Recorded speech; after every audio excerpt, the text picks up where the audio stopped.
யாராவது ஒருத்தர் ப்ரேயர் பண்ணிட்டு ஸ்டார்ட் பண்ணலாம். நல்ல தகப்பனே, உம்மை துதிக்கிறோம், உம்மை ஸ்தோத்திரிக்கிறோம் ராஜா. அப்பா பிதாவே, அப்பா இந்த நாளில கூட சுவாமி உமது அருமையான வார்த்தையை கேட்கவும் ஆழமான காரியங்களை அறிந்து கொள்ளவும் எங்களுடைய இருதயத்தின் கதவுகளை திறந்து ஒரு அந்த அண்டர்ஸ்டாண்டிங் பவரை தந்து சரியாக ஆண்டவரே வார்த்தையை நாங்கள் பிரித்து பகுத்து ஆண்டவரே படிக்கத்தக்கதாக ஆண்டவரே அப்பா பிரதர் சொல்ற காரியங்களை எல்லாம் நாங்கள் புரிந்து கொள்ளத்தக்கதாகவும் இதுவரைக்கும் படிச்சதெல்லாம் எங்க மனசுல அப்படியே இருக்கத்தக்கதாகவும் நீங்க கிருபை அளிக்க முடியாது ஜெபிக்கிறோம். தடைப்பட்டு ஆண்டவர் எத்தனையோ தடைகள் வந்தது, எல்லாவற்றையும் தடைகளை அகற்றி இந்த நாளிலே ஆண்டவரே நீர் மறுபடியுமாக அந்த நேரத்தை கொடுத்திருக்கிறீர். அதுக்காக ஸ்தோத்திரம். ஆண்டவர் யார் யாரெல்லாம் வர ஆண்டவரே நீர் சித்தமா இருக்கிறீரோ எல்லாரையும் அழைத்து கொண்டு வந்து ஆண்டவரே நீர் எங்களை பக்குவப்படுத்தி பலப்படுத்தி ஸ்திரப்படுத்தி இந்த அருமையான காரியங்களை எல்லாம் புரிந்து கொள்ளத்தக்கதான அந்த புரிதலை எங்களுக்கு தரும்படியாக சுவாமி. அந்த அண்டர்ஸ்டாண்டிங் பவரை நீர் கொடுத்தால் ஒழிய ஆண்டவரே எங்களால் புரிந்து கொள்ள முடியாது சுவாமி.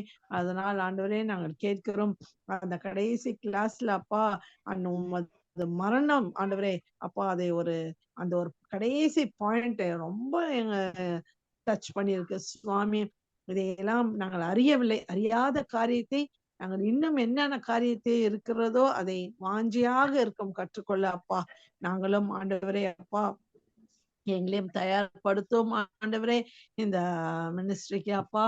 ஆண்டவரே ஒப்புரதல் ஊழியத்தை செய்யத்தக்கதாக ஆண்டவரே எங்களுக்கும் ஆண்டவரே எங்களை பக்குவப்படுத்தும், எங்களுக்கு பலனை தாரும், எங்க புத்திய ஞானத்தை தாரும். சின்ன பெரிய லெவல எங்களால் செய்ய முடியலனாலும் கூட சின்ன சின்ன காரியத்தை ஆண்டவரே நிறைய பேருக்கு எடுத்து உரைக்க எங்களுக்கு அந்த கிருபையும் அந்த நிதானத்தையும் கல்விமானின் நாவை நீர் எங்களுக்கு தரும்படியாக ஜெபிக்கிறோம் கர்த்தாவே. அது எங்களுக்கு நிச்சயமாக தேவையப்பா. இந்த உலகத்திலே மாறுபாடுள்ள உலகமா இருக்கு, சந்ததியா இருக்கிறது அப்பா. இந்த மாறுபாட்டு உள்ள இந்த ஜீவிக்கிற இந்த ஜனல் மத்தியிலே அப்பா நாங்கள் அவர்களுக்கு பக்குவமாக எடுத்து வரைக்க எங்களுக்கு கிருபை தரும். நீர் எங்களுக்கு எப்படி அழைத்து எங்களுக்கு சொல்லி கொடுத்திருக்கிறீர் கர்த்தாவே. நாங்களும் கரத்திலே ஒரு ஷார்ப் இன்ஸ்ட்ருமெண்டாக இருக்க எங்களை தகுதிப்படுத்தும் கர்த்தாவே. எங்களை யூஸ் பண்ணும்படியாக நாங்கள் ஜெபிக்கிறோம் அப்பா. பேச வேண்டிய தாசர்களை மறைத்து அப்பா ஆண்டவரே நீர் எங்களோடு இடைப்படும்படியாக ஜெபிக்கிறோம் நல்ல பிதாவே. ஆமேன். இது வரைக்கும் நம்ம பார்த்துக்கிட்டு வந்தது அந்த ரைட் டிவிஷன் டூல்ஸ்ல ஏன் நம்ம ரைட் டிவைட் பண்றோம் அப்படின்றதெல்லாம் பார்த்தோம். அதை பார்த்துக்கிட்டு வர்றதுல வந்து ஃபர்ஸ்ட் நம்ம டிஃப்ரென்சஸ் என்ன இருக்கு அப்படின்றத பார்க்கணும். அதுல உள்ள டிஃபரன்சஸை கரெக்டா புரிஞ்சுக்கிட்டு அதை ரைட் டிவைஷன் பண்ணணும் அப்படின்ட்டு பார்த்தோம். அதுல ஃபர்ஸ்ட் பாயிண்டா வந்து கர்த்தராகிய இயேசு கிறிஸ்து இந்த சுவிசேஷங்கள் 4 சுவிசேஷங்கள்ல தான் அவர் பேசின மாதிரி இருக்கு. ஸோ அந்த காரியத்துல அவர் பேசியிருக்கிற காரியங்கள் அந்த 4 சுவிசேஷத்துலயும் அது வந்து புறஜாதி கிட்ட பேசியிருக்காரா, என்ன பர்பஸ்க்காக அப்படின்னு பார்த்தோம். அப்போ அவருடைய ஊழியம், இந்த பூமிக்குரிய ஊழியம் என்ன நோக்கத்திற்காக வந்ததுன்னு முதல் பார்த்தோம். அதுக்கப்புறம் அவரு கர்த்தராகிய இயேசு கிறிஸ்து வந்து புறஜாதிகள் கிட்டயோ இல்லாட்டி புறஜாதிகளா இருந்து இன்னைக்கு கிறிஸ்துவின் சரீரமாக சபையாக இருக்கிற நம்ம கிட்டயோ அந்த பூமிக்குரிய ஊழியத்தின் போது அவர் பேசவில்லை. அப்படி பேசியிருந்தாருன்னா அவர் நியாயப்பிரமாணத்தை மீறினவராயிருவாருன்னு அதை பார்த்தோம். அதுக்கப்புறம் வந்து இயேசு கிறிஸ்துவனுடைய மரணம் வந்து ஒரு பெர்ஃபெக்ட் சாக்ரிஃபைஸ். அதுல வந்து 2 நோக்கம், முக்கியமான நோக்கம். தீர்க்க தரிசனத்தின் அடிப்படையில அந்த அந்த பிரதான ஆசாரியன் மூலமாக அது அறிக்கை பண்ணப்பட்டு யூதர்களுக்காக மறிக்கணும் அப்படின்றது. 2வது சிதறி இருக்கிற தேவனுடைய பிள்ளைகளை ஒன்றாக சேர்க்கணும். அந்த யூதர்களுக்காக மறிக்கிறதுக்குன்றது வந்து ரத்தம் சிந்துதல் இல்லாமல் பாவ மன்னிப்பு இல்லைனும், சிதறி இருக்கிறவர்களை ஒன்றாக சேர்க்கணும்னா தள்ளுதற் சீட்டு கொடுத்து அவங்களெல்லாம் டைவர்ஸ் பண்ணி விலக்கிட்டாரு. அப்ப மறுபடியும் அவங்கள சேர்த்தாருன்னா முதல் கணவனானவன் வந்து வேசித்தனத்துக்கு சமமாகவும் அந்த சேர்க்கப்பட்ட பெண்ணும் வந்து வேசித்தனத்துக்கு சமமாகும்ன்ற நியாயப்பிரமாண கட்டளை இருக்கிறதுனால அதை மீற முடியாது. அப்ப எப்படி அந்த கட்டளை மீறுது அப்படின்னும் போது பவுல் வந்து ரோமர்ல விளக்குறாரு. யார் அந்த இதுல வந்திருக்கிறோ அந்த முதலாவது கணவன் வந்து மரித்த பின்பு அந்த பிரமாணத்துல இருந்து விடுதலை ஆகிறாங்க. ஸோ அப்ப அந்த பிரமாணத்துல இருந்து விடுதலை ஆகணும் அப்படின்றதுக்காக இவங்க வந்து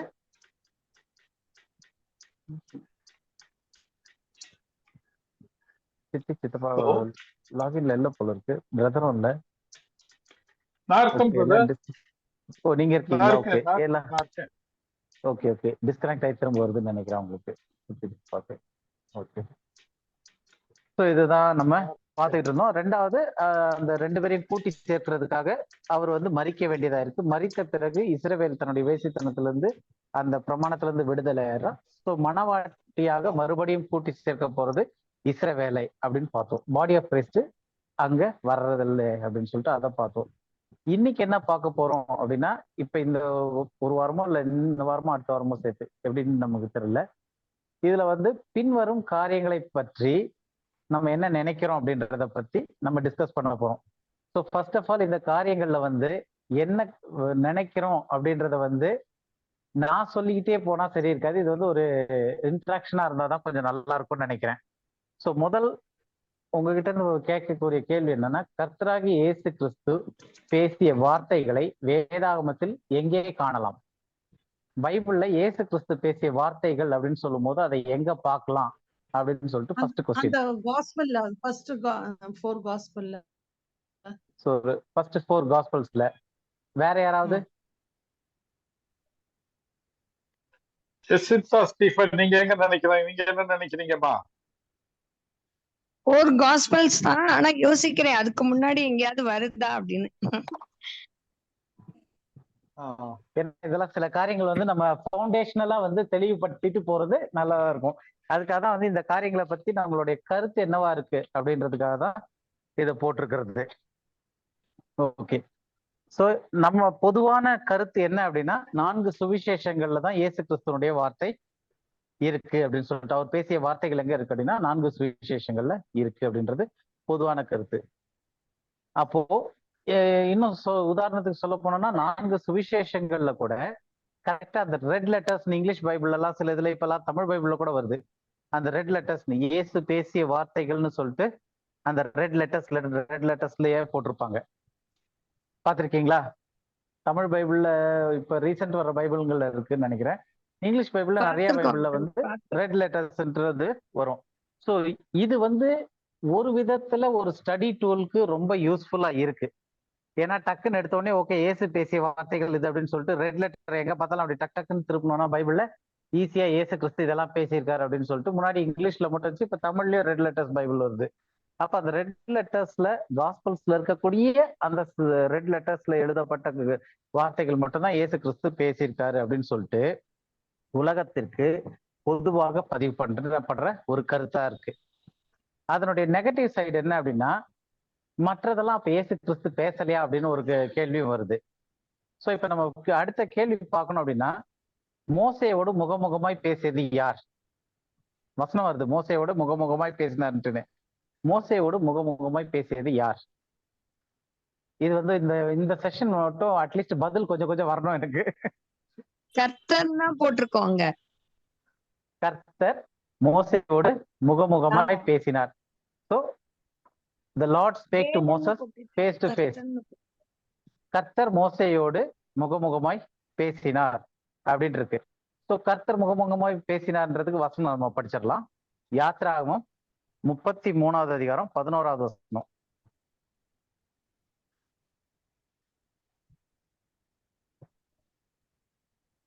யாத்ராகமம் 33வது அதிகாரம் 11வது வசனம். ஒருவன் தன் சிநேகிதனோடே பேசுவது போல கர்த்தர் மோசேயோடே முகமுகமாய் பேசினார். பின்பு அவன் பாளையத்துக்கு திரும்பினான். நூனின் குமாரனாகிய யோசுவா என்னும் அவனுடைய பணிவிடைக்காரனாகிய வாலிபன் ஆசரிப்பு கூடாரத்தை விட்டு பிரியாதிருந்தான். ஓகே, இங்க வந்து ஒருவன் தன் சிநேகிதனோட பேசுவது போல கர்த்தர் மோசையோட எப்படி பேசியிருக்காரு? முகமுகமாய் பேசினார் அப்படின்னு வருது. அதே அதிகாரத்துல 23வது வசனம், 33லயே 23வது வசனம் படிங்க.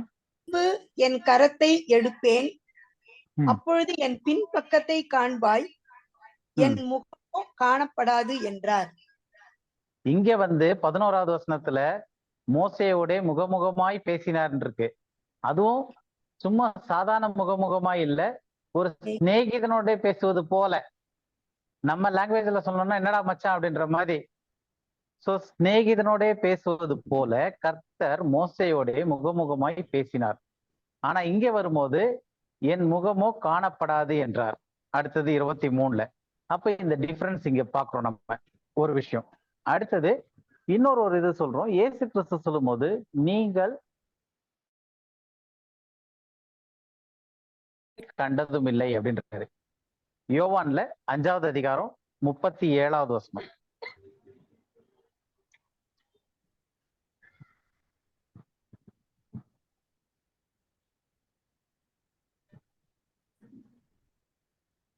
யோவான்ல 5:37. அனுப்பின பிதா தாமே என்னை குறித்து சாட்சி கொடுத்திருக்கிறார். நீங்கள் ஒரு காலும் என் சத்தத்தை கேட்டதும் இல்லை, அவர் ரூபத்தை கண்டதும் இல்லை. இப்ப இதுல இயேசு கிறிஸ்துவே வந்து தன்னுடைய வாயினால சாட்சியாக பூமியில வாழ்ந்த காலத்துல அவர் பேசும்போது, நீங்கள் ஒரு காலும் அவர் சத்தத்தைன்றது இந்த அவர் யாருங்க? அவர்ன்ற சொல்லி யாரை குறிக்குது? கர்த்தரை குறிக்குது. இந்த வசனத்தின்படி பிதாவை குறிக்கிறது. என்னை அனுப்பின பிதா தாமே என்னை குறித்து சாட்சி கொடுத்திருக்கிறார். நீங்கள் ஒரு காலும் அவர்னும் போது பிதாவின் சத்தத்தை கேட்டதும் இல்லை, அவர் ரூபத்தை கண்டதும் இல்லை அப்படின்னு சொல்லி தெளிவா சொல்றாரு. அப்ப இங்க வந்து இயேசு கிறிஸ்தே வந்து விட்னஸா சொல்ற மாதிரி சொல்றாரு. ஒருவனும் அவருடைய சத்தத்தை ஒரு காலத்திலையும் கேட்டதும் கிடையாது, அவர் ரூபத்தை கண்டதும் கிடையாது. யாரு? பிதாவை. ஏன் அப்படின்னா சேரக்கூடாத ஒளியில் வாசமாயிருக்கிற தேவன் அவரு. அதரிசனமான தேவன், ஒருவரும் சேரக்கூடாத ஒளியில் வாசமாயிருக்கிற தேவன். வேதாகமத்துல நம்ம இது தனி ஸ்டடியாவே கூட பண்ணலாம் நம்ம முன்னாடி. ஆனா எடுத்து பார்த்தோம்னா பிதாவை ஒருவனும் ஒரு காலம் கண்டதும் இல்லை, காணவும் முடியாது, அவருடைய ரூபத்தை காண முடியாது, அவருடைய சத்தத்தை கேட்கவும் முடியாதுட்டு. ஏன்னா அவருடைய ஃப்ரீக்வன்சி வேற இது. சோ அப்ப வந்து தேவனுக்கும் மனிதனுக்கும் மத்தியஸ்தர் இயேசு கிறிஸ்துன்னு இருக்கு. அந்த வசனமும் நம்ம பார்ப்போம். இப்ப இயேசு கிறிஸ்து அப்ப இந்த வாக்கியங்கள் நம்ம படிக்கும் போது இங்க வந்து யோவான்ல சொல்றாரு, பிதாவை ஒருவனும் ஒரு காலம் கண்டதில்லை, அவர் சத்தத்தை கேட்டதும் இல்லை, அவருடைய ரூபத்தை கண்டதும் இல்லை. இங்க வந்து தன்னுடைய சிநேகிதனை போல முகமுகமாய் பேசினார் மோசேவோடு. அடுத்தது இங்க 23வது வசனத்துல சொல்லும் போது நான் பின்பக்கத்தை காண்பாய், என் முகத்தையே காணப்படாது என்றார். அப்போ முகத்தை பார்க்க மாட்டேன், பின்பக்கத்தை மட்டும் பார்ப்பேன், நான் அது வரைக்கும் என் கையை வச்சு உன் கண்ணை மூடுவேன் அப்படின்றாரு. அந்த அதிகாரம் ஃபுல்லா படிச்சு பார்த்தோம்னா. ஆனா இங்க ஒரு சிநேகிதனை போல பேசினாருன்னு அதே அதிகாரத்துல முகமுகமாய் பேசினாருன்னு 11வது வசனத்துல பாக்குறோம். இங்க இயேசு கிறிஸ்து வந்து ஒருவரும் கண்டதில்லை அப்படின்றாரு. அப்ப இதுல இருந்து நமக்கு தெரிய வர்றது என்னன்னா, கர்த்தர் மோசேயோட முகமுகமாய் பேசினார்னு 33:11 பாக்குறது நிச்சயமா பிதா கிடையாது. உங்களுக்கு புரியுதா? நான் வேகமா போறேன்னா ஃபாலோ பண்ண முடியுதா? இல்ல, இப்ப நீங்க என்ன சொல்றீங்கன்னு புரியல பிரதர். புரியல. இப்ப நம்ம என்ன பேசுறோம் அப்படின்னா, ஃபர்ஸ்ட் நம்ம பாயிண்ட் வந்து என்ன ஆரம்பிச்சோம்னா, இயேசு கிறிஸ்து பேசிய வார்த்தைகள் வேதாகமத்தில் எங்க பார்க்கலாம் அப்படின்னும் போது பொதுவான கருத்து வந்து 4 சுவிசேஷங்கள்ல அப்படின்றது பொதுவான கருத்து. அப்புறம் இன்னும் சில ஸ்பெசிஃபையா சொல்லணும் அப்படின்னா, குறிப்பிட்டு சொல்லணும் அப்படின்னா, ரெட் லெட்டர்ஸ்ல பேசின வார்த்தைகளை தனியா சில பைபிள்லாம் ரெட் லெட்டர் பைபிள்னே கொடுக்குது. அது வந்து இயேசு பேசிய வார்த்தைகள் அப்படின்னு சொல்லிட்டு ரெட் லெட்டர்னு கொடுக்குறாங்க. அப்போ நம்ம மைண்ட்ல என்ன பதிவாயிருது அப்படின்னா, ஓகே இயேசு கிறிஸ்து எங்க பேசியிருக்காரு அப்படின்னு பார்த்தோம்னா வெறும் காஸ்பல்ஸ்ல பேசியிருக்காரு, 4 சுவிசேஷங்கள்ல இயேசு பேசியிருக்காருன்னு ஃபர்ஸ்ட் நான் சொல்லிடுறேன். இது ஒரு தவறான ஒரு ஐடியாலஜி. இது வந்து 99% கிறிஸ்தவங்க வந்து இன்னைக்கு என்ன புரிஞ்சு வச்சிருக்காங்கன்னா, இயேசு கிறிஸ்து பேசிய வார்த்தைகள் எங்க இருக்கு அப்படின்னா 4 சுவிசேஷத்துல அப்படின்வாங்க. அதை விட இன்னும் ஸ்பெசிபிக்கா இப்ப பண்றதுக்கு என்ன பண்ணாங்கன்னா, இந்த மொழிபெயர்ப்பாளர்கள்ல பிரிண்டர்ஸ், பைபிள் பிரிண்டர்ஸ் என்ன பண்ணாங்கன்னா, இயேசு கிறிஸ்து பேசிய வார்த்தைகள்னு சொல்லிட்டு ரெட் லெட்டர்ஸ்ல போட்டு கொடுக்க ஆரம்பிச்சிட்டாங்க. அப்ப இவங்களுக்கு என்ன ஆச்சு, டக்குன்னு பைபிளை திருப்பினோடனே எங்கெல்லாம் ரெட் கலர்ல வசனங்களை பாக்குறாங்களோ, ஓகே இது மட்டும் தான் இயேசு கிறிஸ்து பேசியிருக்காரு. எதுல 4 சுவிசேஷங்கள்ல கூட வெறும் எதெல்லாம் ரெட் கலர்ல இருக்கோ அது மட்டும் தான் இயேசு கிறிஸ்து பேசிய வார்த்தைகள் அப்படின்ட்டு ஒரு முடிவுக்கு வந்துடுறாங்க. இது ரெண்டாவது தவறு. ஃபர்ஸ்ட் 4 காஸ்பல்ல இப்ப இது வந்து தவறான கருத்து அப்படின்னு நம்ம எப்படி புரிஞ்சுக்க முடியும்? இயேசு கிறிஸ்து வெறும் இந்த 4 சுவிசேஷங்கள்ல மட்டும்தான் பேசியிருக்காருன்றது தவறான கருத்து அப்படின்றது எப்படி புரிஞ்சுக்க முடியும்னா, மோசேனுடைய இது பழைய ஏற்பாட்டுல இருக்கக்கூடிய ஒரு காரியத்தை நம்ம எடுக்கிறோம். சோ மோசையோட தேவன் முகமுகமாய் பேசினார், கர்த்தர் முகமுகமாய் பேசினார் என்று வருது. சோ அந்த வசனத்தை தான் நம்ம எடுத்து பார்த்தோம். கர்த்தர் மோசையோட முகமுகமாய் பேசினார்ன்றது வந்து யாத்ராகமம் 33வது அதிகாரம் 11வது வசனத்துல நம்ம பார்த்தோம். அது எப்படி பேசியிருக்காருன்னு பாக்குறோம். ஒருவன் தன் சிநேகிதனுடனே பேசுவது போல கர்த்தர் மோசையோட முகமுகமாய் பேசியிருக்காரு. அப்ப ஃபேஸ் டு ஃபேஸ், அந்த முகமுகமாய்ன்றது வந்து ஃபேஸ் டு, இங்கிலீஷ்ல வந்து அந்த Lord ஸ்பேக் unto Moses face to face as a man speaketh unto his friend. ஒரு நண்பன் கிட்ட எப்படி ஒரு ஆள் முகத்தை பார்த்து பேசணும், அந்த மாதிரி கர்த்தர் பேசினார்னு சொல்லிட்டு 11வது வசனத்துல வருது. ஆனா ரியாலிட்டியில எடுத்து பார்த்தோம் அப்படின்னா 23வது வசனத்துல படிக்கும்போது, பின்பு கர்த்தர் என்ன பண்றாரு, என் முகத்தை காணப்படாது என்று அந்த ஆக்சுவலா அந்த அதிகாரம் படிச்சு பார்த்தோம்னா கை வச்சு மறைச்சிருவாரு. அந்த முச்செடியினுடைய அனுபவம், அந்த ஒரு டைம்ல வரக்கூடிய காரியங்கள், நான் பார்க்கணும், உங்க முகத்தை பார்க்கணும் அப்படின்னோடனே நீ பார்க்க முடியாது, அதனால என்னுடைய மகிமையை காண்பாய், என்னுடைய பின்பக்கத்தை நீ காண்பாய், என் முகத்தையோ நீ காண மாட்டாய் அப்படின்ற மாதிரி வருது. அப்போ இந்த ஒரே அதிகாரத்துல 23வது வசனத்துல ஒரு நபருடைய முகத்தை காண முடியாதுன்னு சொல்லிட்டு, நீ காண மாட்டாய், முகத்தை காண மாட்டாய், பின்பக்கத்தை மட்டும் காண்பாய் அப்படின்னு சொல்லிட்டு கண்ணை வச்சு நான் மறைச்சிட்டு நான் தாண்டி போகும்போது என்னுடைய பின்பக்கத்தை காண்பாய்ன்றாரு. அதுக்கு ஈக்குவலா வந்து நம்ம காஸ்பல்ஸ்ல பார்க்கும்போது யோவான் 5:37 வந்து இயேசு கிறிஸ்துவே தன்னுடைய வாயினால இந்த பூமிக்குரிய ஊழியத்துல வாழ்ந்துகிட்டு இருந்தப்ப அவரு பேசும்போது, என் பிதா, என்னை அனுப்பின பிதா தாமே என்னை குறித்து சாட்சி கொடுக்கிறார், நீங்கள்னு சொல்லும் போது டோட்டலா அவர் யாரு, இஸ்ரவேல் ஜனங்கள் கிட்ட பார்த்து பேசிட்டு இருக்காரு. நீங்கள் ஒரு காலும் அவர் சத்தத்தை கேட்டதும் இல்லை, அவர் ரூபத்தை கண்டதும் இல்லை. அப்போ அவருடைய ரூபத்தை நீங்க கண்டதே கிடையாது, அவருடைய சத்தத்தை கேட்டதும் கிடையாதுன்னு சொல்லிட்டு இயேசு கிறிஸ்து பதிவு பண்றாரு யோவான்ல. ஆனா இது நடந்தது மோசேக்கு அந்த டைம்ல, அந்த மோசே யாத்ராகமெல்லாம் நடக்கிறதுக்கு முன்னாடி அவர் முச்செடியில இருந்து பார்க்கும்போது கர்த்தர் வந்து அவர் முகமுகமாய் பார்த்து பேசுறாரு, அவருடைய பின்பக்கத்தை மட்டும் காட்டியிருக்காரு. முகத்தை பார்க்க மாட்டேன்னு வருது, முகமுகமாய் பேசினார்னு வருது. அப்ப இந்த இடத்துல ஒரு டிஃபரன்ஸ் இருக்கு. அந்த டிஃபரன்ஸை தான் நம்ம புரிஞ்சுக்க ட்ரை பண்றோம். என்ன அப்படின்னா, இயேசு கிறிஸ்து சொல்லும் போது தெளிவா சொல்லிட்டாரு, தேவனை பிதாவை, அதாவது பிதாவை ஒருவனும் ஒரு காலும் கண்டதும் இல்லை, அவர் ரூபத்தை கண்டதும் இல்லை, அவர் சத்தத்தை கேட்டதும் இல்லை. அப்போ மோசே யாருடைய முகத்தை பார்த்தார், யாருடைய சத்தத்தை கேட்டார்? அந்த கர்த்தர்னு சொல்லக்கூடியது யார் அப்படின்னும் போது அது இயேசு கிறிஸ்து தான். அப்ப இயேசு கிறிஸ்துனுடைய வார்த்தைகள் வந்து வெறும் 4 காஸ்பல்ஸ்ல மட்டும் கிடையாது, அதுக்கு முன்னாடி இருந்தே பேசிக்கிட்டு வராரு அப்படின்றதுக்காக இந்த ஒரு விஷயத்த சொல்லியிருக்கோம். இப்ப புரியுதா சிஸ்டர், எங்க இருந்து எதுக்கு வரும்? இப்ப வந்து இயேசு கிறிஸ்து தான் அதை பேசினார் அப்படின்றதுக்கு நம்ம இன்னும் சில வசனங்கள் வச்சு பார்க்க போறோம். ஏன் இயேசு கிறிஸ்து தான் அது பிதாவை, ஏன்னா இயேசு கிறிஸ்து சொல்லும் போது பிதாவை ஒருவனும் ஒரு காலும் கண்டதில்லை, அவர் சத்தத்தை கேட்டதும் இல்லை என்னச்சு. ஏன் அப்படின்றத நம்ம திரும்ப தனியாவே படிக்கலாம். ஏன்னா நிறைய வசனங்கள் இருக்கு. அவர் வந்து சேரக்கூடாத ஒளியில் வாசமாயிருக்கிற தேவன். அப்ப யாருமே அன்அப்ரோச்சபிள் லைட்ல இருக்கிறவர் இருக்கு. அப்ப யாருமே அந்த லைட்ல போய் பார்க்க முடியாது. அவருடைய சத்தத்தை ஒருவரும் கேட்டது கிடையாது. அவர் வந்து பரிசுத்தரா இருக்கிறாரு, நம்ம பாவிகளா இருக்கும். அதே மாதிரி தேவனுக்கும் மனிதனுக்கும் மத்தியஸ்தர் இயேசு கிறிஸ்து வருது. சோ அப்ப அந்த சில காரியங்கள்லாம் நம்ம பின்னாடி ஃபியூச்சர்ல படிப்போம். இப்ப நம்ம என்ன பண்றோம் அப்படின்னா, இயேசு கிறிஸ்து பேசிய வார்த்தைகள் வேதாகமத்துல நம்ம எங்க பார்க்க முடியும் அப்படின்னா, வெறும் 4 சுவிசேஷங்கள்ன்றது தவறான கருத்து. அதுலயும் இன்னும் சுருக்கி வெறும் அந்த சுவிசேஷங்கள்லயும் சிவப்பு எழுத்துக்கள்ல எழுதப்பட்ட வார்த்தைகள் மட்டும்தான் இயேசு கிறிஸ்து பேசியிருக்காருன்றது ரொம்ப ரொம்ப தப்பான கருத்து. ஏன்னா அதுக்கு முன்னாடி இருந்தே இயேசு கிறிஸ்து பேசிய வார்த்தைகள் வருது அப்படின்றத புரிஞ்சுக்கிறதுக்கு தான் நம்ம இந்த முயற்சி பண்ணிக்கிட்டு இருக்கோம் இப்ப. சோ இப்ப நம்ம இது எப்படி புரிஞ்சுக்கலாம் அப்படின் போது யோவான் 1:1 எடுத்து படிக்கலாமே, இயேசு கிறிஸ்துனுடைய இதுல ஆரம்பிக்கிறதுக்கு. ஆதியிலே வார்த்தை இருந்தது, அந்த வார்த்தை தேவனிடத்தில் இருந்தது, அந்த வார்த்தை தேவனாய் இருந்தது. அப்போ 2 விஷயங்கள் இருக்கு. ஒண்ணு வந்து, ஏன்னா இது சில டாபிக்ஸ்ல நம்ம ஃபியூச்சர்ல படிப்போம், இப்ப ரொம்ப டச் பண்ண வேண்டாம்ட்டு தான் நான் அப்படியே சூப்பர்ஃபிஷியலா போறேன். ஆதியிலே வார்த்தை இருந்தது, அந்த வார்த்தை தேவனிடத்தில் இருந்ததுன்னு போட்டிருக்கு, அந்த வார்த்தை தேவனாய் இருந்ததுன்னு இருக்கு. சோ ஃபர்ஸ்ட் ஆஃப் ஆல் வந்து என்கிட்ட ஒண்ணு இருக்கு, அது நானாவே இருக்கிறேன்னா அது அர்த்தம் கரெக்டா வரல. உங்களுக்கு புரியுதா?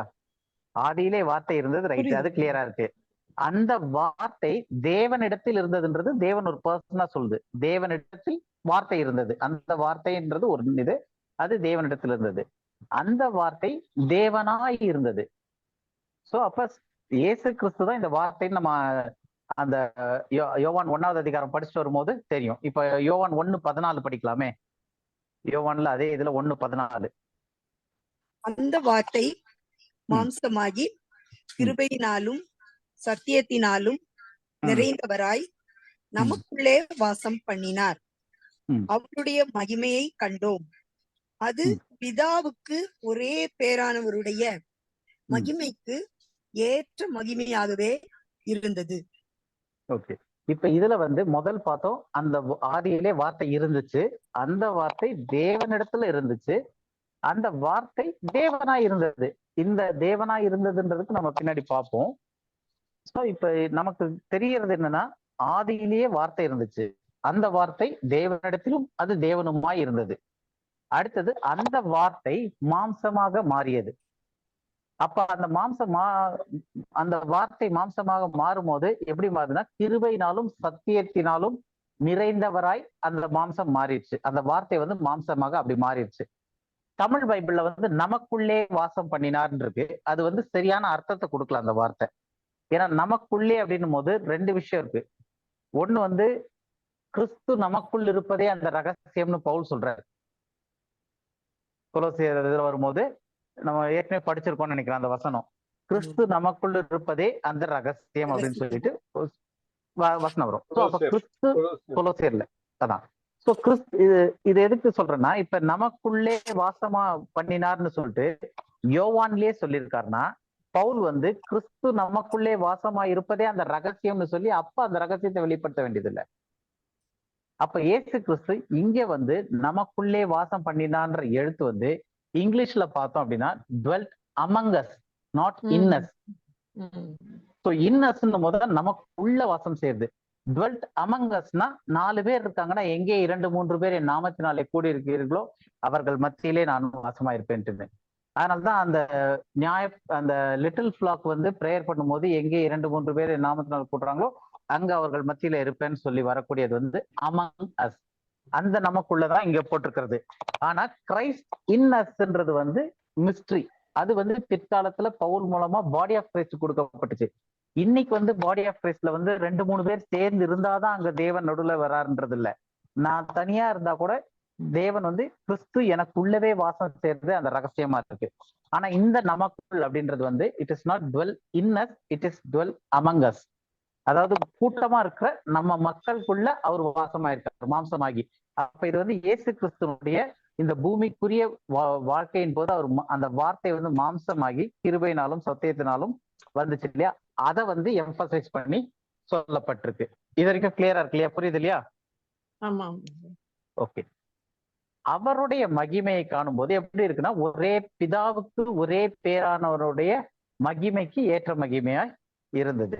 அப்ப இப்ப நமக்கு தெரிஞ்சது வந்து ஆதியிலே வார்த்தை இருந்துச்சு, அந்த வார்த்தை தேவனோடு இருந்துச்சு, அந்த வார்த்தை தேவனாய் இருந்துச்சு, அந்த வார்த்தை மாம்சமாக மாறி இந்த பூமியில கிருபையினாலும் சத்தியத்தினாலும் நிறைந்தவராய் மக்களுக்குள்ளே நமக்குள்ளேன்னு போது அந்த இஸ்ரவேல் ஜனங்களுக்குள்ளே வாசம் பண்ணினார். அந்த டைம்ல அவருடைய மகிமை எப்படின்னுச்சுன்னா, பிதாவுக்கு ஒரே பேரான குமாரனுடைய மகிமைக்கு ஏற்ற மகிமையாகவே அது இருந்துச்சு. அந்த அளவுக்கு இருந்துச்சு அப்படின்னு சொல்லிட்டு இயேசு கிறிஸ்து இந்த பூமியில வந்த இயேசு கிறிஸ்துவை அவருதான் ஆதியில் இருந்த வார்த்தை இப்ப மாம்சம் ஆயிருக்காரு அப்படின்னு சொல்லிட்டு இந்த விளக்கம் வருது. இப்ப நமக்கு தெரிஞ்சது என்னன்னா, இயேசு கிறிஸ்துவுக்கு இன்னொரு பேர் என்னது? வார்த்தை. வார்த்தை, வார்த்தை, தேவனுடைய வார்த்தை. தேவனிடத்தில் இருந்த வார்த்தை, அந்த வார்த்தை இருந்தது, அந்த வார்த்தை மாம்சம் ஆயிருக்கு. அந்த மாம்சத்திற்கு நம்ம இயேசு கிறிஸ்து என்று பெயர் பைபிள்ல வந்து, அந்த இயேசு என்ற பெயர் கூட அவங்க தாய் தகப்பன் மரியாளோ இல்ல யோசேப்போ வந்து இந்த பூமிக்குரிய இதுல வந்து வைக்கல. அது வந்து தேவ தூதன் வந்து சொல்லிட்டு போறாரு, இவருக்கு இயேசு என்று பெயரிடுவாயாகன்னு சொல்லிட்டு. அப்ப அந்த இயேசுன்ற பெயர் நம்ம சொல்லும் போது அந்த வார்த்தைக்கு இன்னொரு வேர்டு என்ன சொல்லலாம் அப்படின்னா தேவனுடைய வார்த்தை. அதுதான் வந்து நம்ம இப்ப பாக்குறோம். இப்ப அடுத்தது இந்த தேவனுடைய வார்த்தை எங்கெல்லாம் வந்து பழைய ஏற்பாட்டுல நம்ம விசிபிளா பாக்குற மாதிரியோ இல்ல படிக்கிற மாதிரியோ வருது அப்படின்றத ஒரு வசனம் பார்க்கலாம். ஆதியாகமம் 15வது அதிகாரம் முதல் வசனம்.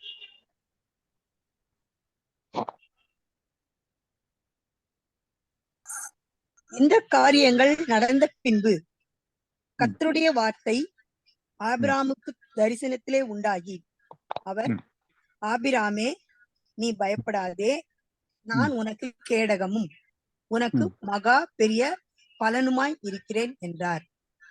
சரி, இந்த வசனத்துல நம்ம சில காரியங்களை பார்க்கிறோம். என்ன, இந்த காரியங்கள் நடந்த பின்பு ஏதோ காரியங்கள்லாம் நடக்குது, அந்த இதெல்லாம் முடியுது. முடிஞ்ச பின்பு கர்த்தருடைய வார்த்தை, ஆக்சுவலா வார்த்தைய பார்க்க முடியுமா, கேட்க முடியுமா? கேட்கதான் முடியும். யாருமே வார்த்தையை பார்க்க முடியாது. வார்த்தைன்றது ஒரு ஒலி. அப்ப வார்த்தைன்றது வந்து நம்ம இப்ப பேசக்கூடிய வார்த்தையா இருந்துச்சுன்னா அதை வந்து யாராலையுமே வந்து பார்க்கவே முடியாது. ஆனா கேட்கதான் முடியும். இப்ப கண்ணு தெரியும், ஆனா எனக்கு காது கேட்காது. அப்படின்னா நான் யாராவது பேசினாங்கன்னா எனக்கு கண்ணு தெரியறதுனால அந்த வார்த்தை என்னன்னு நான் பார்க்க முடியாது. அப்போ தெளிவா நமக்கு என்ன தெரியுதுன்னா, வார்த்தை என்பது காணக்கூடியது கிடையாது, வார்த்தை என்பது கேட்கக்கூடியது. ஆனா இங்க என்ன இருக்கு, இந்த காரியங்கள் நடந்த பின்பு கர்த்தருடைய வார்த்தை ஆபிரகாமுக்கு தரிசனத்திலே உண்டாகி. அப்ப தரிசனம்ன்றதே வந்து என்னது, விஷன்.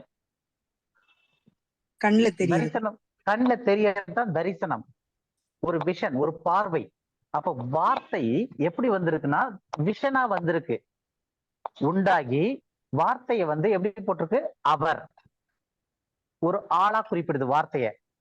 அவர், ஆபிரகாமே நீ பயப்படாதே அப்படின்ட்டு. அப்ப பேசுறது அந்த அவர். அந்த அவர் என்ன ஆயிருக்காரு, ஆபிரகாமுக்கு தரிசனம் ஆயிருக்காரு. அந்த தரிசனமான அவர் யாரு, கர்த்தருடைய வார்த்தை. அப்ப கர்த்தருடைய வார்த்தைன்னு நம்ம பார்க்கும்போது ஏதோ சவுண்டு கிடையாது. அது கர்த்தருடைய வார்த்தைன்னு ஆபிரகாமே அப்படின்ட்டு அதெல்லாம் வந்து இந்த நிறைய இந்த கிறிஸ்டியன் சினிமாஸ் இருக்கிறதுனால நமக்கு வந்து அப்படியே அந்த வார்த்தை சவுண்ட் வந்து கேட்கிற மாதிரி நமக்கு ஒரு அதை நம்ம என்ன சொல்றது, ஒரு பச்சை கண்ணாடியை நம்ம மாட்டப்பட்டு இருக்கு. ஆனா வார்த்தைன்றத பார்க்கவே முடியாது. ஆனா ஆபிரகாமுக்கு விஷன், தரிசனம் பார்வைக்குரியது. அப்ப பார்க்கக்கூடியதுன்னும் போது அது வார்த்தைன்றது அது ஒலி கிடையாது, அது ஒரு நபர். அந்த நபர் யாருன்னா 2000 வருஷத்துக்கு முன்னாடி வார்த்தை மாம்சமானது. மாம்சம் ஆவறதுக்கு முன்னாடியே வார்த்தை இருந்தது. புரியுதா உங்களுக்கு? அந்த வார்த்தை ஆதியிலிருந்தே இருக்கு. அது தேவனுடைய வார்த்தை. அந்த தேவனுடைய வார்த்தையின் போது அது ஏதோ ஒலி கிடையாது, அது ஒரு ஆள் தத்துவமானது. ஆபிரகாமுக்கு தரிசனம் ஆவறாரு. யார் தரிசனம் ஆவறது? கர்த்தருடைய வார்த்தை என்பவர் ஆபிரகாமுக்கு தரிசனம் ஆவறாரு. இப்ப ஒரு ஹோம்ஒர்க் வேணா வச்சுக்கலாம். பைபிள்ல வந்து கர்த்தருடைய வார்த்தை அப்படின்னு வருது இல்லையா, அந்த இடத்தெல்லாம் எடுத்து நம்ம படிச்சு பார்த்தோம் அப்படின்னா அதுல ஏறக்குறைய முக்காவாசியான இடத்துல வந்து அது வந்து இயேசு கிறிஸ்துவ தான் குறிக்குது. ஆள் நபரை குறிக்கிற மாதிரி வரும், வெறும் ஒலி கிடையாது. அது கர்த்தருடைய வார்த்தை எனக்கு உண்டாகி அப்படின் போது அங்க வந்து அப்படின்ற மாதிரி தான் அர்த்தத்துல வரும். ரெண்டாவது, இது வந்து அவர், ஆபிரகாமே நீ பயப்படாதே, நான், என்னது ஒலிக்கு வந்து ஆள் தத்துவம் இல்லாம அது அவர், நான், இதெல்லாம் வந்து சொல்ல முடியாது. புரியுதா உங்களுக்கு? அங்கிள், எனக்கு ஒரு டவுட். சொல்லுங்க. அப்போ ஏதேன் தோட்டத்துல ஆதாம் ஏவாளுக்கு பேசினது definitely it is Lord Jesus Christ. Okay. ஏன்னா அது வந்து நம்ம ஆக்சுவலா வந்து பிதா குமாரன் அந்த காரியங்கள்லாம் அது வந்து இன்னும் கொஞ்சம் டீப்பரான ஸ்டடி. நம்ம இன்னும் கொஞ்ச நாள் கழிச்சு அதை பார்க்கலாம். ஸோ அது பார்க்கும்போது இன்னும் கொஞ்சம் கிளியரா அது புரிய ஆரம்பிக்கும். ஆனா இப்ப வந்து இந்த காரியங்கள் நம்ம புரிஞ்சுக்கிறதுக்கு வந்து ஒரு தெளிவான வார்த்தை என்னன்னா, இயேசு கிறிஸ்து புதிய ஏற்பாட்டுல அவர் பூமியில வாழ்ற காலத்துல, அது வந்து நமக்கு டைம் ஃப்ரேம் தெரியும், 2000 வருஷத்துக்கு முன்னாடி அப்ராக்சிமேட்லி. அந்த டைம்ல வந்தப்ப இயேசு கிறிஸ்து தன்னுடைய பூமிக்குரிய ஊழியத்துல இருக்கும்போது அவர் சொல்லும் போது, ஒருவனும் ஒரு காலும் பிதாவை கண்டதும் இல்லை, அவர் ரூபத்தை கண்டதும் இல்லை, அவர் சத்தத்தை கேட்டதும் இல்லை. அப்போ ஒருவனும் கேட்டது இல்லைன்னா அது இன்க்ளூடிங் ஆதாம்ல இருந்து ஆரம்பிச்சு எந்த மனுஷனும் அதை வந்து கேட்டது இல்லை. ஒரே நிமிஷம் brother, just 1 minute.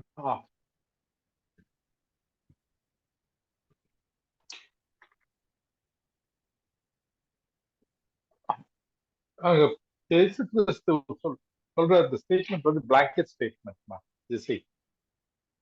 It's a blanket statement. என்ன சித்தப்பா? ஆண்டவர் சொல்றாரு இல்லையா, ஒருவரும் ஒரு பொழுதும் பிதாவை கண்டதில்லை அப்படின்னு. சாரி வீட்ல ஒர்க் கொஞ்சம் போயிட்டு இருந்துச்சு, அது ஏதோ வந்து இன்ஸ்டேட் கேட்க வந்தாங்க, அதை எடுத்து கொடுத்துட்டேன். சரி, ஓகே. ஓகே, நீங்க அதை கண்டினியூ பண்ணிருந்தீங்களா? இல்ல, I just made a comment. It's a blanket statement அப்படி. ஓகே. சோ இப்ப இது வரைக்கும் கிளியரா இருக்கு இல்லையா எல்லாருக்கும்? சோ இப்ப நம்மளோட ஸ்பெசிபிக்கான பாயிண்ட் என்னன்னா, தேவனுடைய வார்த்தை, கர்த்தருடைய வார்த்தை அப்படின்றது வந்து it is not a sound, it is a personality, it is a person. அந்த பர்சன் தான் வந்து 2000 வருஷத்துக்கு முன்னாடி மாம்சமாகி, வார்த்தை மாம்சமாகி அப்படின்னு வருது. அப்ப அதுக்கு முன்னாடி கர்த்தருடைய வார்த்தைன்னு வர்றது எல்லாமே வந்து இட் இஸ் நாட் வெறும் ஆடிபிள் சவுண்டு. அது வந்து ஒரு ஆள் தத்துவமானவர், அவரு தரிசனம் ஆகிறவரு.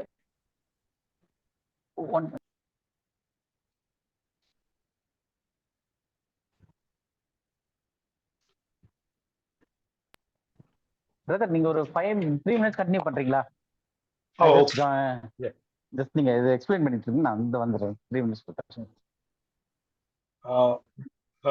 இப்ப நம்ம வந்து பார்த்துட்டு இருக்கோம் யோவான் 5:37.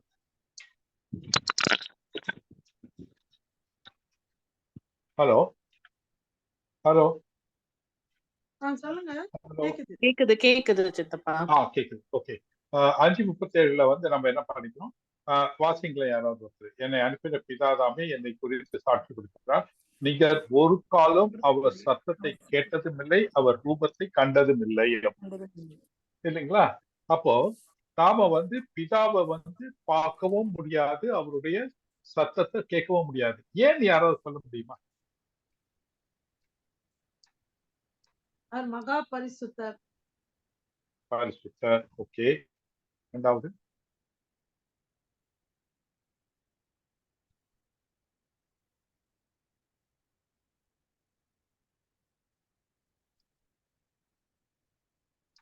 He is an invincible. He is an invincible God. Invisible God இல்லையா? அவர் பார்க்க முடியாது, நம்ம யாருமே அவரை பார்க்க முடியாது இல்லையா? ஆனா அவரு வந்து அப்போ வந்து இந்த இடத்துல சொல்லி இருக்கு இல்லையா, பார்த்தோம் இல்லையா, ஆதியிலே வார்த்தை, வார்த்தை தேவனுக்கு, அந்த வார்த்தை தேவனா இருந்தது. அப்புறமா 15 ஆதியாகும் 15:1 வந்து அந்த காரியங்கள் நடந்த பின்பு கர்த்தருடைய வார்த்தை ஆபிரகாமுக்கு தரிசனமாக உண்டாகி அவர் ஆபிரகாமே நீ பயப்படாதே என்றார் அப்படின்னு. அப்ப அந்த தரிசனம் ஆகுறது வந்து சொல்லியிருக்கு இல்லையா? அது எப்படி இதுவாகும்? அது எப்படி கர்த்தருடைய வார்த்தையை வந்து அந்த வார்த்தையை வந்து பார்க்க முடியாது. அப்ப அது தரிசனமானது யாருன்றது வந்து நம்ம கர்த்தர்ன்னு சொல்லும் பொழுது அந்த இடத்துல இயேசு கிறிஸ்து தான் அந்த இடத்துல வந்து தரிசனமானார்னு நம்ம புரிஞ்சுக்கணும். அந்த இதுக்கு வந்து இயேசு கிறிஸ்து மனுஷனாக இந்த உலகத்துல வருவதற்கு முன்னாடியே தியோபீனிக்னு சொல்லுவாங்க. இதுல வந்து தியோலாஜிக்கல் தியோபீனிக்னு சொல்லுவாங்க. தியோபீனிக் அப்படின்னாக்கா அவர் வந்து தேவன் வந்து தன்னை ஒரு உருவமாக காட்டிக்கொள்றாருன்னு சொல்லிட்டு இல்லையா?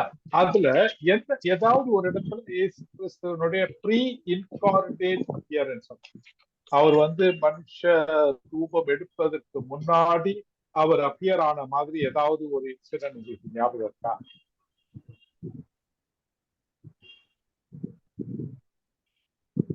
கிதியோனுக்கு தரிசனமாயி வந்து சொல்றாரு. கிதியோனுக்கு தரிசனமானது வந்து ஒரு ஏஞ்சல், சரிங்களா? தேவதூதன். ஓகே. இப்ப பாருங்க, ஆபிரகாம் வந்து அந்த டென்ட்ல இருக்கும்போது சோதோம் குமார அழிக்கிறதுக்கு முன்னாடி 3 தேவதூதர்கள் வராங்க, சரிங்களா? அதுல வந்து 2 பேர் போய் அழிக்க போறாங்க, ஒருத்தர் அங்க நிக்கிறார் இல்லையா? அந்த அது வந்து இயேசு கிறிஸ்து. This is a pre-incarnated Christ அப்படின்னு. ஏன்னாக்கா சொல்லுங்க. அப்புறம் ஷாத்ராக் மேஷாக் ஆபேத்நேகோட அந்த ஃபயரி ஃபர்னஸ்ல இருக்கிறது அதுவும் வந்து ஒரு தேவதூதர். ஏன்னாக்கா இந்த இடத்துல நம்ம நிச்சயமா சொல்ல முடியும் இந்த இது வந்து தேவதூதர் இல்ல கிறிஸ்து தான் அப்படின்னுட்டு. ஏன்னாக்கா தேவதூதர்கள் அவர்களை வந்து ஸ்தோத்தரித்துக் கொள்ளும் போதோ ஆராதிக்கும் போதோ இல்ல வணங்கும் போதோ அதை வந்து அலோவ் பண்ண மாட்டாங்க. ஏன்னா நாம ஒரு கிரியேட்டர் பீயிங் தான் அப்படின்னு. ஆனா இயேசு கிறிஸ்து என்ன சொல்றாரு, அவர் வந்து தன்னை அந்த இடத்துல ஆபிரகாம் அவரை துதித்துக் கொள்ள அதை ஆராதிக்கும் போது சாஷ்டாங்கமாக இது பண்ணும்போது அதை ஏற்றுக்கொள்றாங்க. சரிங்களா? இப்போ அந்த வார்த்தை தரிசனமானது என்பதுக்கு நாம வந்து அப்போ எப்படி அந்த இதை புரிஞ்சுக்கிறதுக்கு கொலோசியர் 1:15 ஒரு வசனம் இருக்கு, அதை வாசி. சரி, 1:15 இருந்து ஸ்டார்ட் இது பண்ணுங்க. கொலோசியர் 1:15 அதுக்கு முன்னாடி உள்ளது முடிச்சிட்டீங்க இல்லையா? அதான் அந்த எப்படி இவர் வந்து தரிசனமான வார்த்தை வந்து தரிசனமாக முடியும், கேட்கதான் முடியும், பார்க்க முடியாதுன்ற போது அதுக்கான நீங்க சொன்னதுதானே 1:15 இருந்து. Okay okay, thank you. 1:15 வாசிக்க. இப்ப அடுத்தது கொலோசியர் 1:15 அவர் அதரிசனமான தேவனுடைய தற்சுரூபமும் சர்வ சிருஷ்டிக்கும் முந்தின பேருமானவர். சோ இதுல அவர் அப்படின்னு இருக்குல்லையா, அந்த அவர் யாரு? இயேசு கிறிஸ்து. இயேசு கிறிஸ்து. அப்ப இயேசு கிறிஸ்து அதரிசனமான அப்படின்னா காண முடியாத, இது நம்ம பிரதர் முன்னாடியே எக்ஸ்பிளைன் பண்ணிருக்காரு. அதரிசனமான தேவனுடைய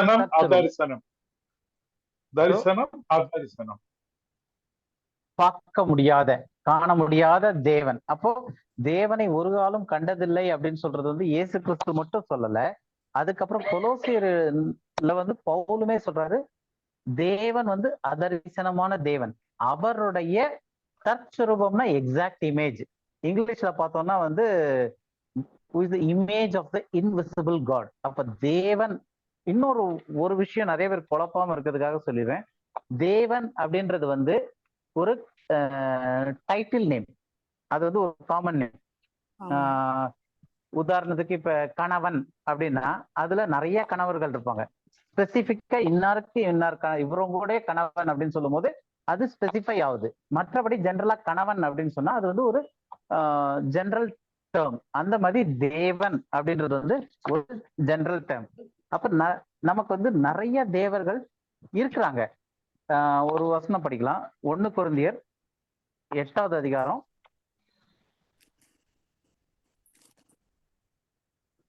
6வது வசனம் படிங்க. 6, 7. இது வந்து அந்த ஃபர்ஸ்ட் நம்ம கிளியர் பண்ணிக்கலாம். ஏன்னா இதுக்கு முன்னாடியும் நம்ம யோவான் 1ல படிக்கும் போது ஆதியிலே வார்த்தை இருந்த அந்த வார்த்தை தேவனா இருந்த, தேவனிடத்துல இருந்து அந்த வார்த்தை தேவனா இருந்துச்சுன்னு வருது. ஸோ தேவனிடத்தில் இருந்துச்சுன்னு வருது, அதுல தேவனா இருந்துச்சுன்னு வருது. அப்ப 2 இதாக காட்டுது. இங்கேயும் வந்து அந்த காடுன்னு வருது. ஸோ நம்ம தேவன் அப்படின்றத தெளிவா புரிஞ்சுக்கணும். அது வந்து ஒரு குறிப்பிட்ட நபரை குறிக்கும் பேர் கிடையாது, அது வந்து ஒரு டைட்டில் நேம். அது இப்ப படிங்க. அந்த இது 1 கொரிந்தியர் 8வது அதிகாரம் 6வது வசனம். 5ல கூட படிக்கலாம். பிதாவாகிய ஒரே தேவன் படிங்க. வானத்திலேயும் பூமியிலேயும் தேவர்கள் எண்ணப்படுகிறவர்கள் உண்டு.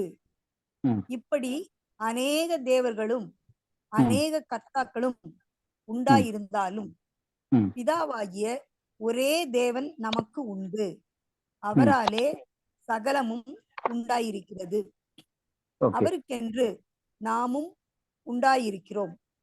இயேசு கிறிஸ்து என்னும் ஒரே கர்த்தரும் நமக்கு உண்டு. அவர் மூலமாய் சகலமும் உண்டாயிருக்கிறது. அவர் மூலமாய் நாமும் உண்டாயிருக்கிறோம். சரி, இப்ப நம்ம பார்த்தோம்னா வானத்திலேயும் பூமியிலேயும் தேவர்கள் எனப்படுகிறவர்கள் உண்டு. அப்ப வானத்திலும் சரி பூமியிலும் சரி நிறைய தேவர்கள் இருக்காங்க. இப்படி அநேக தேவர்களும், அநேக தேவர்கள் மட்டும் இல்ல, கர்த்தாக்களும், கர்த்தர்னு சொல்றவங்களும் நிறைய இருக்காங்கன்றாங்க. கர்த்தாக்களும் உண்டா இருந்தாலும் இப்ப ஸ்பெசிஃபை பண்றாங்க. இது எப்படி ஹஸ்பண்ட், மனைவி, கணவன் அப்படின்னு சொல்ற மாதிரி நிறைய பேர் இருந்தாலும் அதுல பிதாவாகிய ஒரே தேவன் நமக்கு உண்டு. அப்ப தேவன் சொல்லும் போது நிறைய தேவன் சொல்லலாம். ஈவன் பைபிள்ல நம்ம படிச்சு பார்த்தோம்னா இந்த பிரபஞ்சத்தின் தேவனாகிய அப்படின்னு சொல்லிட்டு சாத்தான சொல்லுது தேவன் சொல்லிட்டு. இப்பிரபஞ்சத்தின் தேவன் கண்களை குருடாக்கி வச்சிருக்கான்னு வரும். அடுத்தது பொல்லாத விதமா ஊழியம் பண்றவர்களுக்கு வந்து அவர்களுடைய வயிறே அவர்கள் தேவனா இருக்கிறது அப்படின்னு இருக்கு. அப்ப தேவன்ற வார்த்தை வந்து பைபிள் படியே புறஜாதி விக்கிரகங்களுக்கும் அவர்களுடைய தேவர்கள்னு வருது, தேவன் வருது. அதே மாதிரி நம்மளுடைய வயிறு, யார் வயிறுக்காக வேலை செய்யறாங்களோ அவங்களுடைய வயிறே அவர்களுடைய தேவன் வருது. இந்த பூமி பிரபஞ்சத்தினுடைய தேவன் பிசாசானவனா இருக்கிறான் அப்படின்னு சொல்லிட்டு அது வருது. அப்ப தேவன் சொல்றது வந்து ஒரு டைட்டில் நேம். அதுக்கு அர்த்தம் வந்து சப்டியூவர். யாருக்கு நம்ம கீழ்பட்டு இருக்கிறோமோ அவர் நமக்கு தேவனா இருப்பார். யார் நம்மளை கீழ்படுத்துறாங்களோ அது நமக்கு தேவன். சோ அதுதான் இந்த தேவன்ற வார்த்தைக்கான அர்த்தம் ஆக்சுவலா. இப்ப அப்படி தேவர்கள் நிறைய இருந்தாலும் நமக்கு எத்தனை பிதா இருக்குன்னா, பிதாவாகிய ஒரே தேவன் நமக்கு உண்டு. அவராலே சகலமும் உண்டாயிருக்கிறது, அவருக்கு என்று நாமும் உண்டாயிருக்கிறோம். யாருக்காக?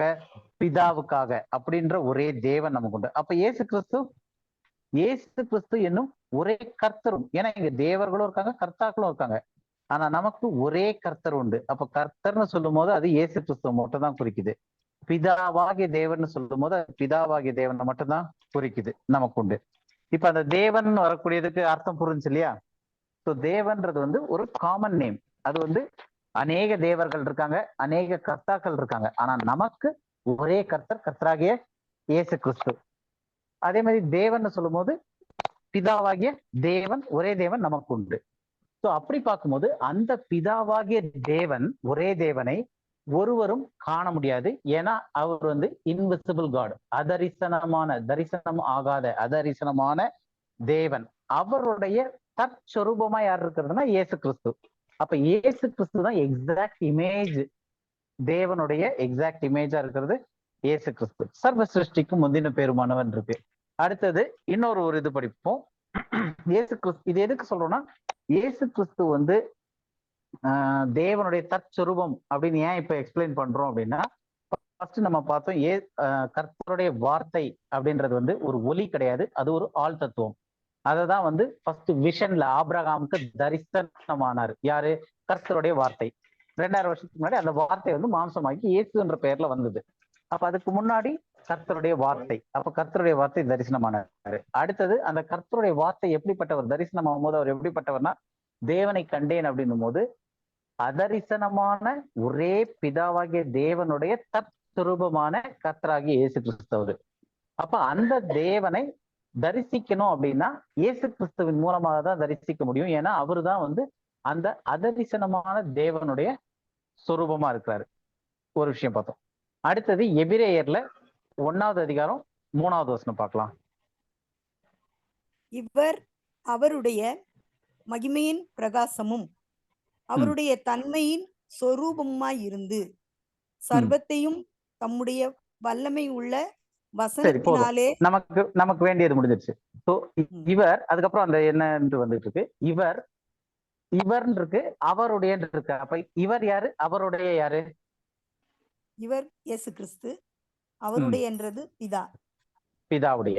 அப்போ இயேசு கிறிஸ்து பிதாவுடைய மகிமையின் பிரகாசமும் அவருடைய தன்மையின் சொரூபமுமா இருக்கார். அப்ப தன்மைன்றது என்னன்னா கேரக்டர். அப்ப தேவனுடைய கேரக்டரை காட்டணும்னாலும் இயேசு கிறிஸ்து மூலமா தான். தேவனுடைய மகிமையை காணணும்னாலும் மகிமையின் பிரசனம், அந்த பிரகாசம், மகிமையினுடைய பிரகாசம், பிரைட்னஸ் ஆஃப் ஹிஸ் க்ளோரி இங்கிலீஷ்ல வரும். அப்ப அந்த தேவனுடைய மகிமையினுடைய பிரகாசத்தை பார்க்கணும்னாலும் அதுவும் யார் தான்? இவர் இயேசு கிறிஸ்து தான். அப்ப இயேசு கிறிஸ்து வார்த்தையா மட்டும் இல்ல, அவர் வந்து வார்த்தைன்றது ஒலி கிடையாது, அவர் வந்து ஆள் தத்துவமானவர். அந்த ஆள் தத்துவமான இயேசு கிறிஸ்து உலகம் உண்டானதுல இருந்தே இருக்கிறாரு, ஆதி முதலா இருக்கிறாரு. அவர் வந்து சர்வ சிருஷ்டிக்கும் முந்தின பேரா இருக்கிறாரு. அவர் வந்து தரிசனம் பண்ண முடியாத தேவனுடைய தற்சுரூபமா, எக்ஸாக்ட் ரிப்ளிகா இமேஜா இருக்கிறாரு.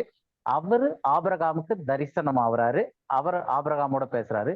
மோசேவோடு முகமுகமாய் ஒரு நண்பனை போல பேசுறாரு. அது மட்டும் இல்ல, இயேசு கிறிஸ்து அவருடைய தற்சுரூபம் மட்டும் இல்ல, தேவனுடைய வார்த்தை மட்டும் இல்ல, அது வார்த்தைன்னும் போது அவருடைய சத்தம் மட்டும் இல்ல, அவருடைய ரூபம் மட்டும் இல்ல, அவருடைய மகிமையின் பிரகாசமும் இயேசு கிறிஸ்து தான். அவருடைய தன்மையின் சொரூபமா இருக்கிறார்.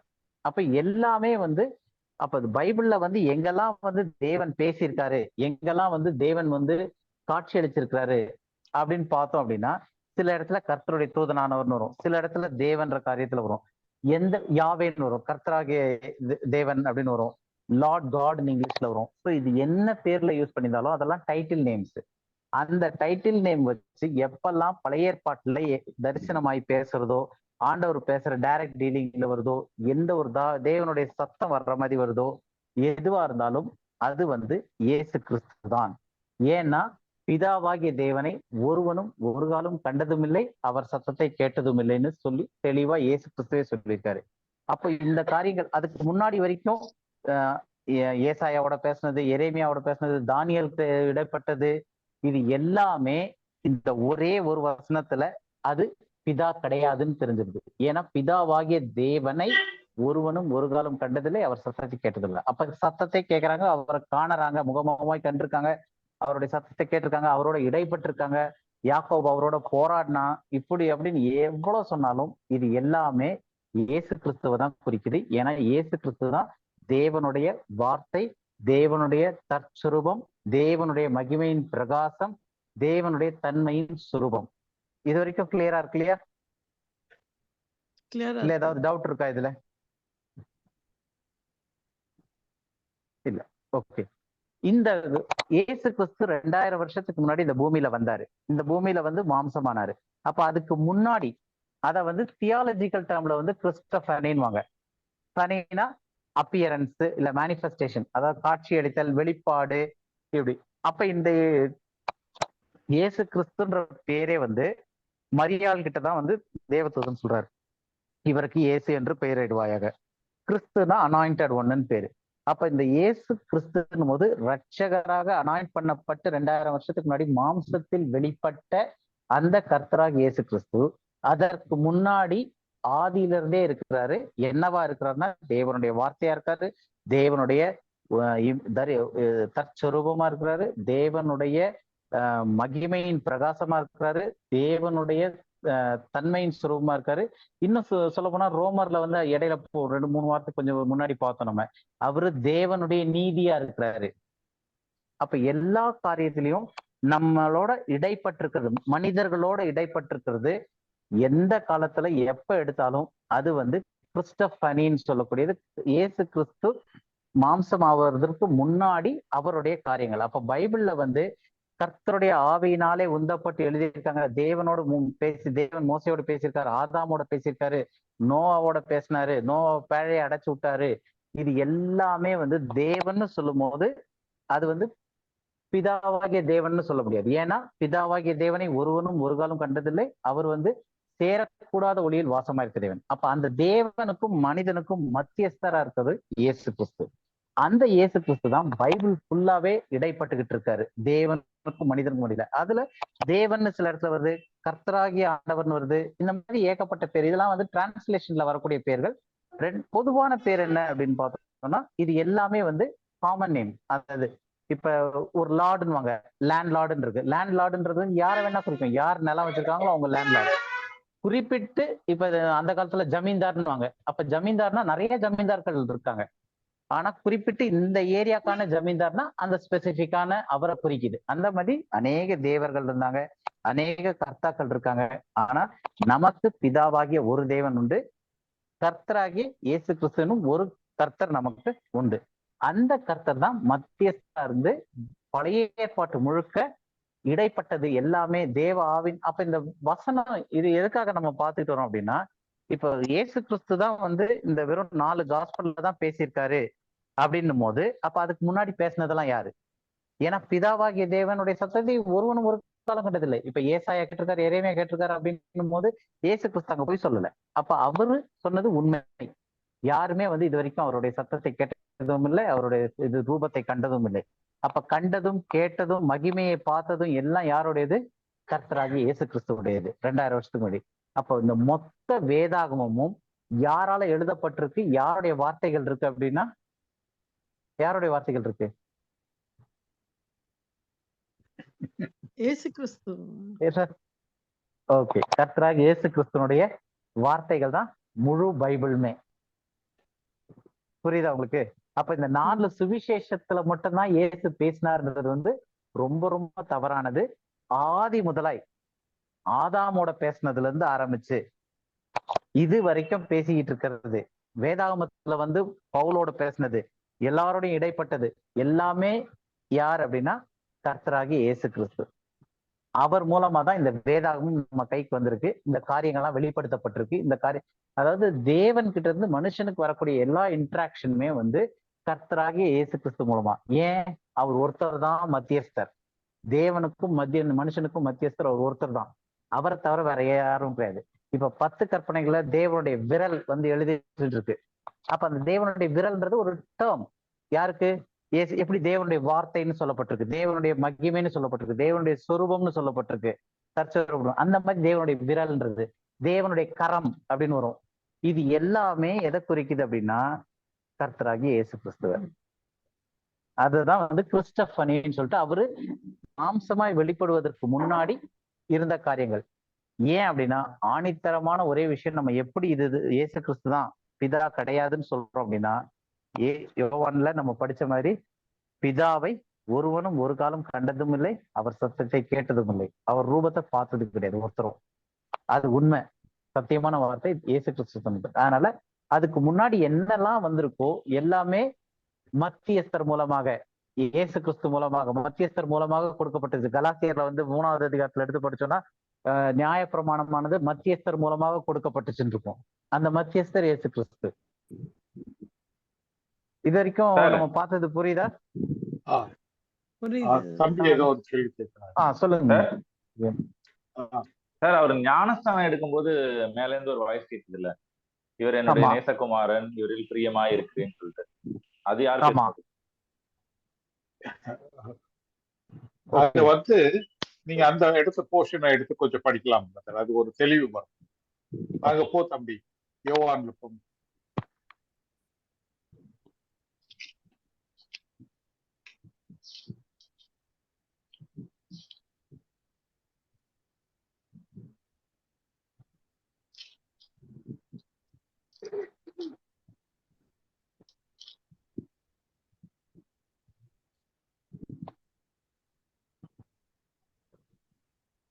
என்ன ரெஃபரன்ஸ்?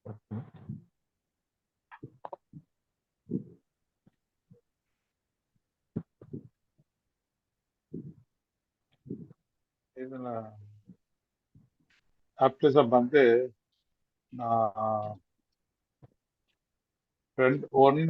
யோவான் 1 called his first disciples.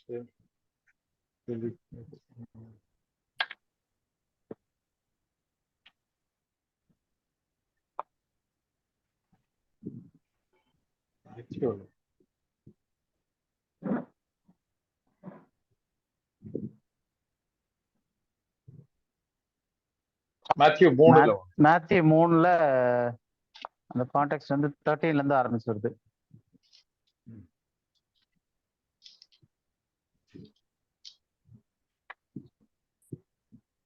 அப்பொழுது யோவானால் ஞானஸ்தானம் பெறுவதற்கு இயேசு கலிலேயாவை விட்டு யோர்தானுக்கு அருகே அவனிடத்தில் வந்தார்.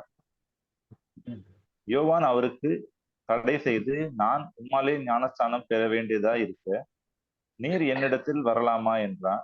இயேசு அவனுக்கு பிரதியுத்தரமாக, இப்பொழுது இடம் கொடு, இப்படி எல்லா நீதியையும் நிறைவேற்றுவது நமக்கு ஏற்றதா இருக்கிறது என்றார். அப்பொழுது அவருக்கு இடம் கொடுத்தான். இயேசு ஞானஸ்நானம் பெற்று ஜலத்திலிருந்து கரை ஏறினவுடனே இதோ வானம் அவருக்கு திறக்கப்பட்டது. தேவ ஆவி புறாவை போல இறங்கி தம்மேல் வருகிறதை கண்டார். அன்றியும் வானத்திலிருந்து ஒரு சத்தம் உண்டாகி, இவர் என்னுடைய நேசகுமாரன், இவரில் பிரியமாய் இருக்கிறேன் என்று உரைத்தது. அப்போ அங்க ஒரு சத்தம் வருது இல்லைங்களா? அப்போ பிதா தன்னை ஒரு சத்தமா வெளிப்படுத்துறாங்க.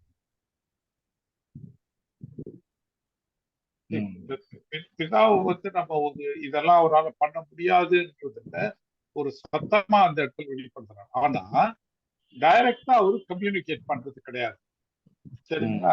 உனக்கு ஆண்டவராக இயேசு கிறிஸ்து ஒருவரும் ஒரு காலம் பிதாவை பார்த்ததும் இல்லை கேட்டதும் இல்லை அப்படின்னு இல்லைங்களா? இது வந்து பிரதர் ஒரு நிமிஷம். go for யோவான்ல 12வது அதிகாரத்துல 28 28 இருந்து படிங்க. 28, 29 ரெண்டு வாசனம். 28, 29. ம்.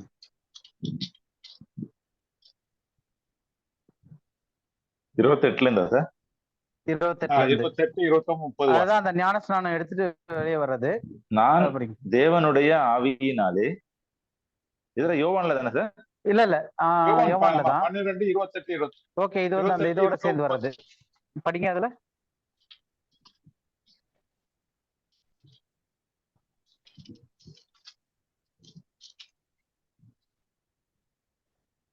அந்த வானத்துல இருந்து சத்தம் வருது இல்லையா, அது எப்படிப்பட்ட சத்தமா இருக்கு அப்படின்னு சொல்லிட்டு. பிதாவே உமது நாமத்தை உமது நாமத்தை மகிமைப்படுத்தும் என்றார்.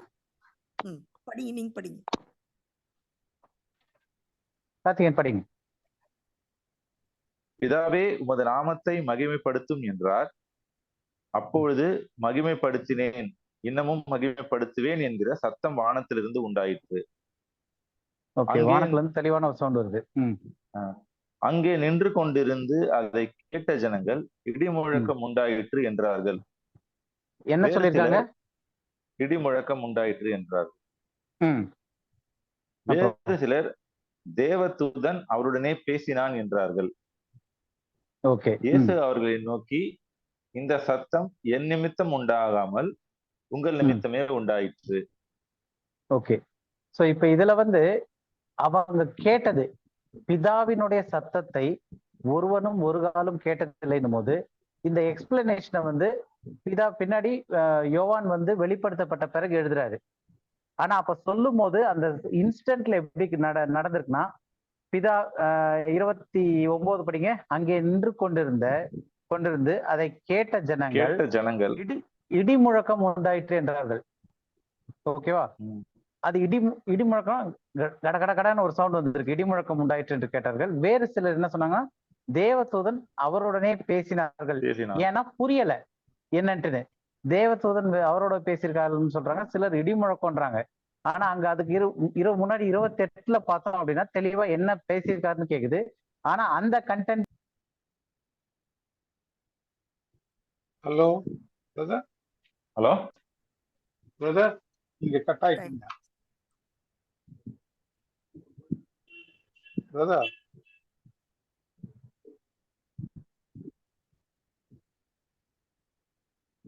ஹலோ ஹலோ பிரதர், டிஸ்கண்டினியூ ஆயிடுச்சு சார். உங்களுக்கு கேக்குதா சார் என் வாய்ஸ்? உங்க வாய்ஸ் கேக்குது. ஜெசி, உனக்கு கேக்குதாமா? எனக்கு கேக்குது. ஹலோ கட் ஆயிடுச்சு. ஏதோ ஒரு கால் ஒண்ணு வந்து கட் ஆயிடுச்சு. சாரி. சோ அப்ப இதுல வந்து அவங்க கேட்டுக்கிட்டு இருந்தவங்களுக்கு வந்து அது இடி முழக்கம் போல இருந்துச்சு. வேறு சிலருக்கு வந்து தேவதூதர்கள் பேசினாங்கன்ற மாதிரி தோணுதே தவிர, எக்ஸாக்டா அது பிதா வந்து என்ன சொன்னார்ன்றது அவங்களுக்கு புரியல. பட் அது எதுக்காக வந்துருச்சு அப்படின்னா, ஏதோ ஒண்ணு நடக்குது, இவருடைய விட்னஸ் கொடுத்து அப்படின்னு சொல்லிட்டு 30வது வசனத்துல வருது. புரியுதா உங்களுக்கு?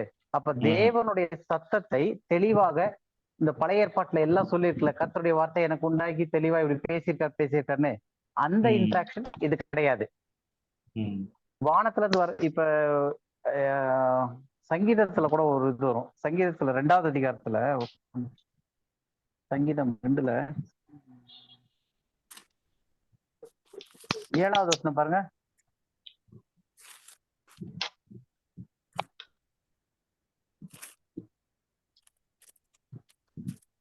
சங்கீதம் 2ல 7வது வசனம். தீர்மானத்தின் விவரம் சொல்லுவேன். கர்த்தர் என்னை நோக்கி, நீர் என்னுடைய குமாரன், இன்று நான் உம்மை ஜெனிப்பித்தேன்.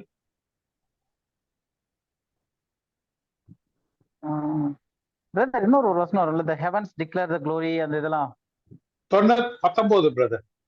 ஜாதிகளை உமக்கு சொந்தமாகவும் 19 19. ஓகே, 19ல 2 3. ஓகே, அதான் 2ல இதுல 2 19 சங்கீதம் 19ல 1 2. வானங்கள் தேவனுடைய மகிமையை வெளிப்படுத்துகிறது. ஆகாய விரிவு அவருடைய கரங்களின் கிரியை அறிவிக்கிறது. பகலுக்கு பகல் வார்த்தைகளை பொழிகிறது. ம். இரவுக்கு இரவு அறிவை தெரிவிக்கிறது. ஓகே. அடுத்து இன்னும் 3வது வசனம். அவைகளுக்கு பேச்சும் இல்லை, வார்த்தையும் இல்லை, ம். அவைகளின் சத்தம் கேட்கப்படுவதும் இல்லை. ஆகிலும் ம். அவைகளின் சத்தம் பூமி எங்கும், அவைகளின் வசனங்கள் பூச்சக்கரத்து கடைசி வரைக்கும் செல்லுகிறது. அவைகளில் சூரியனுக்கு ஒரு கூடாரத்தை ஸ்தாபித்தார். ஓகே. சோ இது சொல்லிட்டு வரும்போது என்னன்னா, ஹெவன்ஸ் வந்து தேவனுடைய குளோரியை டிக்ளேர் பண்ணுது. வெர்பலா புரியுற மாதிரி இல்லாட்டியும் அது வந்து டோட்டலா அந்த கான்செப்டே புரிய வைக்குது அப்படின்னு சொல்லிட்டு. சோ இப்ப நம்ம இப்ப டிஸ்கஸ் பண்ணிட்டு இருக்கிறது என்ன அப்படின்னா, பிதாவினுடைய சத்தத்தை ஒருவனும் ஒரு காலம் கண்டதில்லை அப்படின்றாங்க. அப்போ வசனத்தின்படி பார்த்தோம்னா இதுக்கு முன்னாடி வந்த சத்தங்கள் எல்லாமே வந்து பிதாவினுடைய டைரக்ட் சத்தம் கிடையாது. உதாரணத்துக்கு சொல்லணும் அப்படின்னா அந்த ஃப்ரீக்வன்சி வேற. இப்ப நம்ம லாங்குவேஜ்ல வந்து இன்னைக்கு இருக்கிற மாடர்ன் ட்ரெண்ட்ல சொல்லணும்னா பிதாவுடைய ஃப்ரீக்வன்சி வேற. நம்ம இப்ப நமக்கு வந்து சில இப்ப சொல்றது நாய்க்கு வந்து ரிப்பலண்ட் வச்சிருப்பாங்க. நாய் வந்து வீட்டுக்கிட்ட வராம இருக்கிறதுக்கு ஒரு சுவிட்ச் போட்டு எலக்ட்ரானிக் டிவைஸ் இருக்கு. அந்த டிவைஸ் கேள்விப்பட்டிருக்கீங்களா? அந்த டிவைஸ் கேள்விப்பட்டிருக்கீங்க. அந்த டிவைஸ் வச்சோம்னா நமக்கு ஒண்ணுமே தெரியாது. ஆனா அந்த ஃப்ரீக்வன்சி வந்து எதுக்கு போய் ரீச் ஆகும்னா நாய்களுக்கு. அப்ப நாய் அது கிட்டேயே வராது, அந்த ஏரியா கிட்டேயே வராதுன்னு. அப்போ அதே மாதிரி அல்ட்ராசானிக் வேவ்ஸ்ன்றது ஒரு சவுண்டு. அல்ட்ராசவுண்ட்ன்றது இந்த ஒரு சவுண்ட் வேவ் தான். ஆனா நம்ம காதால அதை கேட்கவே முடியாது அந்த அல்ட்ராசவுண்ட. அப்போ நமக்கு எட்டாத ஒரு ஃப்ரீக்வன்சில இருந்து வர்றதை நம்ம கேட்க முடியாது. அப்படி கேட்கற மாதிரி தான் நமக்கு புரியாது. அப்ப நமக்கு புரியுற பாஷையில பேசணும் அப்படின்னா இப்ப நிறைய பேர் வந்து இந்த ரேடியோ டியூன் பண்ணும்போது கரகரகரன்னு அதெல்லாமே வந்து ஃப்ரீக்வன்சி நமக்கு புரியாத ஃப்ரீக்வன்சி. ஏதோ ஒரு டியூன் பாயிண்ட்ல தான் நமக்கு புரியுது கரெக்டா. ஓகே, அது ஃபைன் டியூன் ஆகுதுன்றோம். அப்போ தேவனுடைய கம்யூனிகேட் பண்றதுக்கு டைரக்டா மனுஷனுக்கு வந்து ஃப்ரீக்வன்சி கிடையாது. தேவனை காண்பதற்கும் ஃப்ரீக்வன்சி கிடையாது, தேவனுடைய சத்தத்தை கேட்பதற்கும் ஃப்ரீக்வன்சி கிடையாது. அப்போ அதுக்கு வந்து ஒரு ரிசப்டர் வேணும், மீடியேட்டர். அந்த மீடியேட்டர் தான் இயேசு கிறிஸ்து. அந்த மீடியேட்டர் இல்லாம ரிசீவ் பண்ணும்போது அவங்களுக்கு வந்து இடி முழக்கம் போன்ற ஒரு சத்தம் கேட்டுச்சே தவிர அந்த மெசேஜ் கன்வே ஆகல. ஆனா ஏதோ நடக்குது, பயங்கரமா இடி முழக்கம் வருது அப்படின்னு வந்து அவங்களுக்கு அது ஒரு அடையாளமா இருந்திருக்கு அங்க நின்றுந்தவங்களுக்கு. ஆனா அவர் என்ன சொன்னார்ன்றத வந்து பின்னாடி யோவான் வந்து தேவ ஆவினால் நிறைந்தவனா எழுதும் போது அதை எழுதி வைக்கிறாரு என்னன்னு. ஆனா அந்த இன்ஸ்டன்ட்ல நின்னு கேட்டவங்களுக்கு வந்து வெறும் இடி முழக்கமா தான் தெரிஞ்சிச்சு. புரியுதா நான் சொல்ல வர்றது? சோ தேவனுடைய சத்தத்தை ஒருவனும் ஒரு காலம் டைரக்டா கேட்டு இதை புரிஞ்சுக்கிறது, ரிசீவ் பண்ண முடியாது. அதுக்கு இயேசு கிறிஸ்து என்ற ஒரு மீடியேட்டர் தேவை. ஏன்னா பாவியான மனுஷன் பரிசுத்தமான தேவனை கனெக்ட் பண்ணவே முடியாது. ரெண்டு வேற வேற ஃப்ரீக்வன்சி. அப்ப இந்த ஃப்ரீக்வன்சிக்கு ஒரு ரிசீவரும் ஒரு இதுவும் வேணும், டிரான்ஸ்மிட்டர் மாதிரி. சோ அதுக்கு வந்து பைபிள்ல யூஸ் பண்ணிருக்க, நான் இப்ப சொல்றது வந்து நம்ம புரிஞ்சுக்கிற மாதிரி சொல்லிக்கிட்டு இருக்கேன். ரிசீவர் டிரான்ஸ்மிட்டர் இந்த மாதிரி வாங்கி கொடுக்கறதுக்குன்னு. சோ அந்த ஒரு இது வந்து பைபிள்ல வந்து இயேசு கிறிஸ்துவே மத்தியஸ்தர் அப்படின்னு சொல்லுது. தேவன் ஒருவர், மனிதனுக்கும் தேவனுக்கும் மத்தியஸ்தர் இயேசு கிறிஸ்து. அவராலே அல்லாமல் நம்ம அங்க அப்ரோச் பண்ணவே முடியாது. அப்ப இயேசு கிறிஸ்துவின் மூலமாய் தான் நம்ம பிதாவை கண்டடைய முடியும், அவர்கிட்ட ஜபிக்க முடியும். எல்லாமே இயேசு கிறிஸ்துவின் மூலமாய் அப்படின்னு சொல்றதுக்கான காரணம், பிதாவை ஒருவனும் ஒரு காலம் கண்டதில்லை, அவர் சத்தத்தை தெளிவாக யாரும் கேட்டதும் கிடையாது. ஏன்னா அந்த ஃப்ரீக்வன்சி வேற. அப்ப இயேசு கிறிஸ்து தான் அதுக்கு மீடியேட்டர். அப்படி மிஞ்சி போய் எங்கேயாவது கேட்டாங்கன்னா அது இடி முழக்கம் போன்ற சத்தமா இருந்துச்சு. அவங்களுக்கு ஒண்ணுமே புரியல அந்த டைம்ல. அதெல்லாம் எதுக்கு வருது அப்படின்னா அவங்களுக்கு அந்த இடத்துல ஒரு நிகழ்வை காட்டுறதுக்காக. ஏன்னா இடி முழக்கமா ஒரு சத்தம் வரும்போது அது அவங்களுக்கு ஒரு விட்னஸ். ஆனா என்ன கண்டென்ட்ன்றது புரியாது. அது வந்து இயேசு கிறிஸ்து விளக்கணும். உங்களுக்கு புரியுதா இப்ப அந்த இது? புரியுது. ஓகே. வசந்தி அப்புறமா ஜெசி உங்களுக்கு புரியுதா? புரியுது.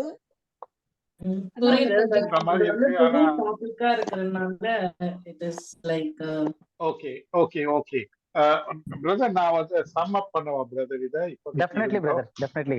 ஏன்னா நான் வந்து எனக்கு கரெக்ட்டா எக்ஸாம்பிள் கிடைக்காம அந்த ஃப்ரீக்வன்சி இந்த மாதிரி எல்லாம் சொல்லிட்டு இருக்கேன். டெக்னாலஜி யூஸ் பண்ணி ஒரு ரிசீவிங் ட்ரான்ஸ்மிட்டர்னு ரொம்ப கன்வின்சிங்கா இல்ல. ஆனா very good. That is a very good statement. எனக்கு unless you get convinced, you cannot believe it, you cannot blindly take it. சரிங்களா?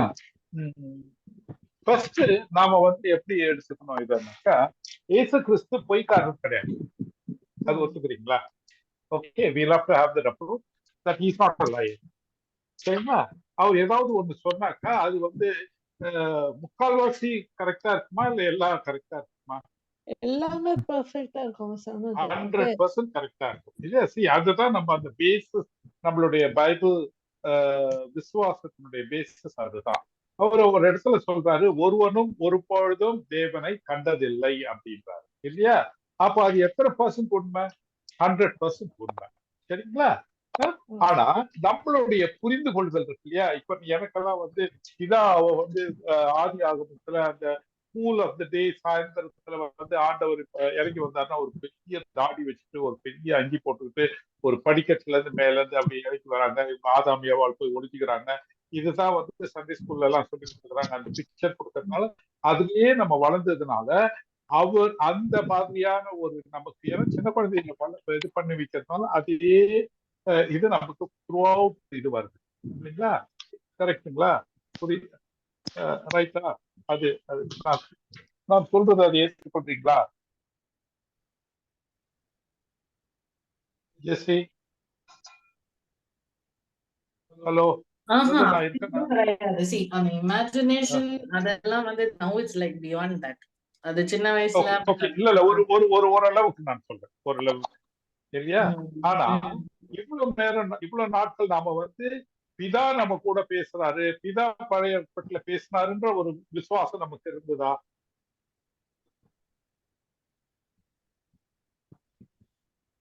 ஆபிரகாமோட பேசினது, அப்புறமா மோசையோட பேசுனது பிதாதான் அப்படின்ற ஒரு ஐடியா நமக்கு இருந்ததா?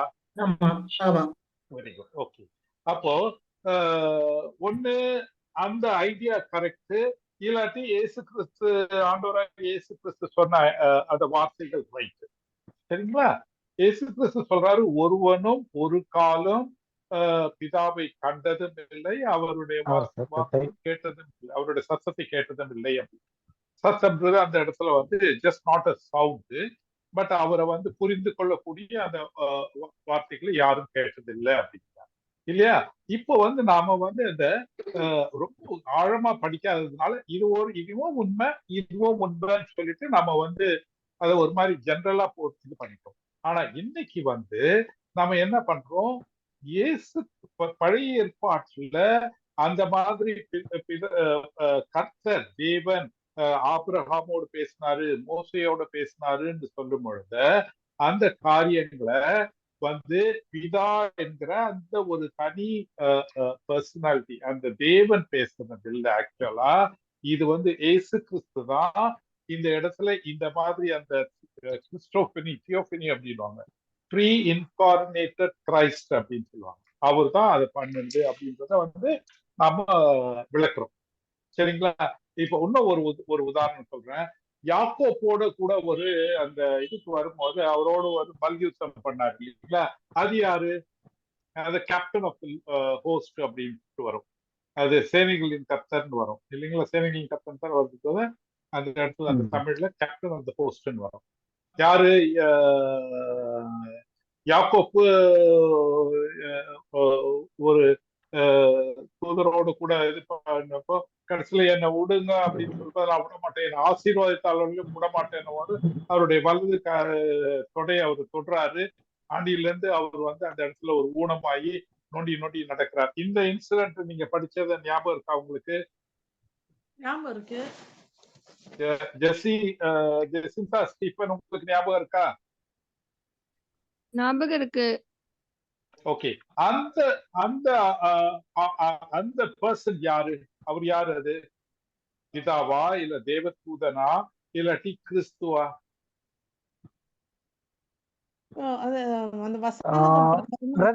ஓகே, ஆதியாகமம் 32வது அதிகாரம்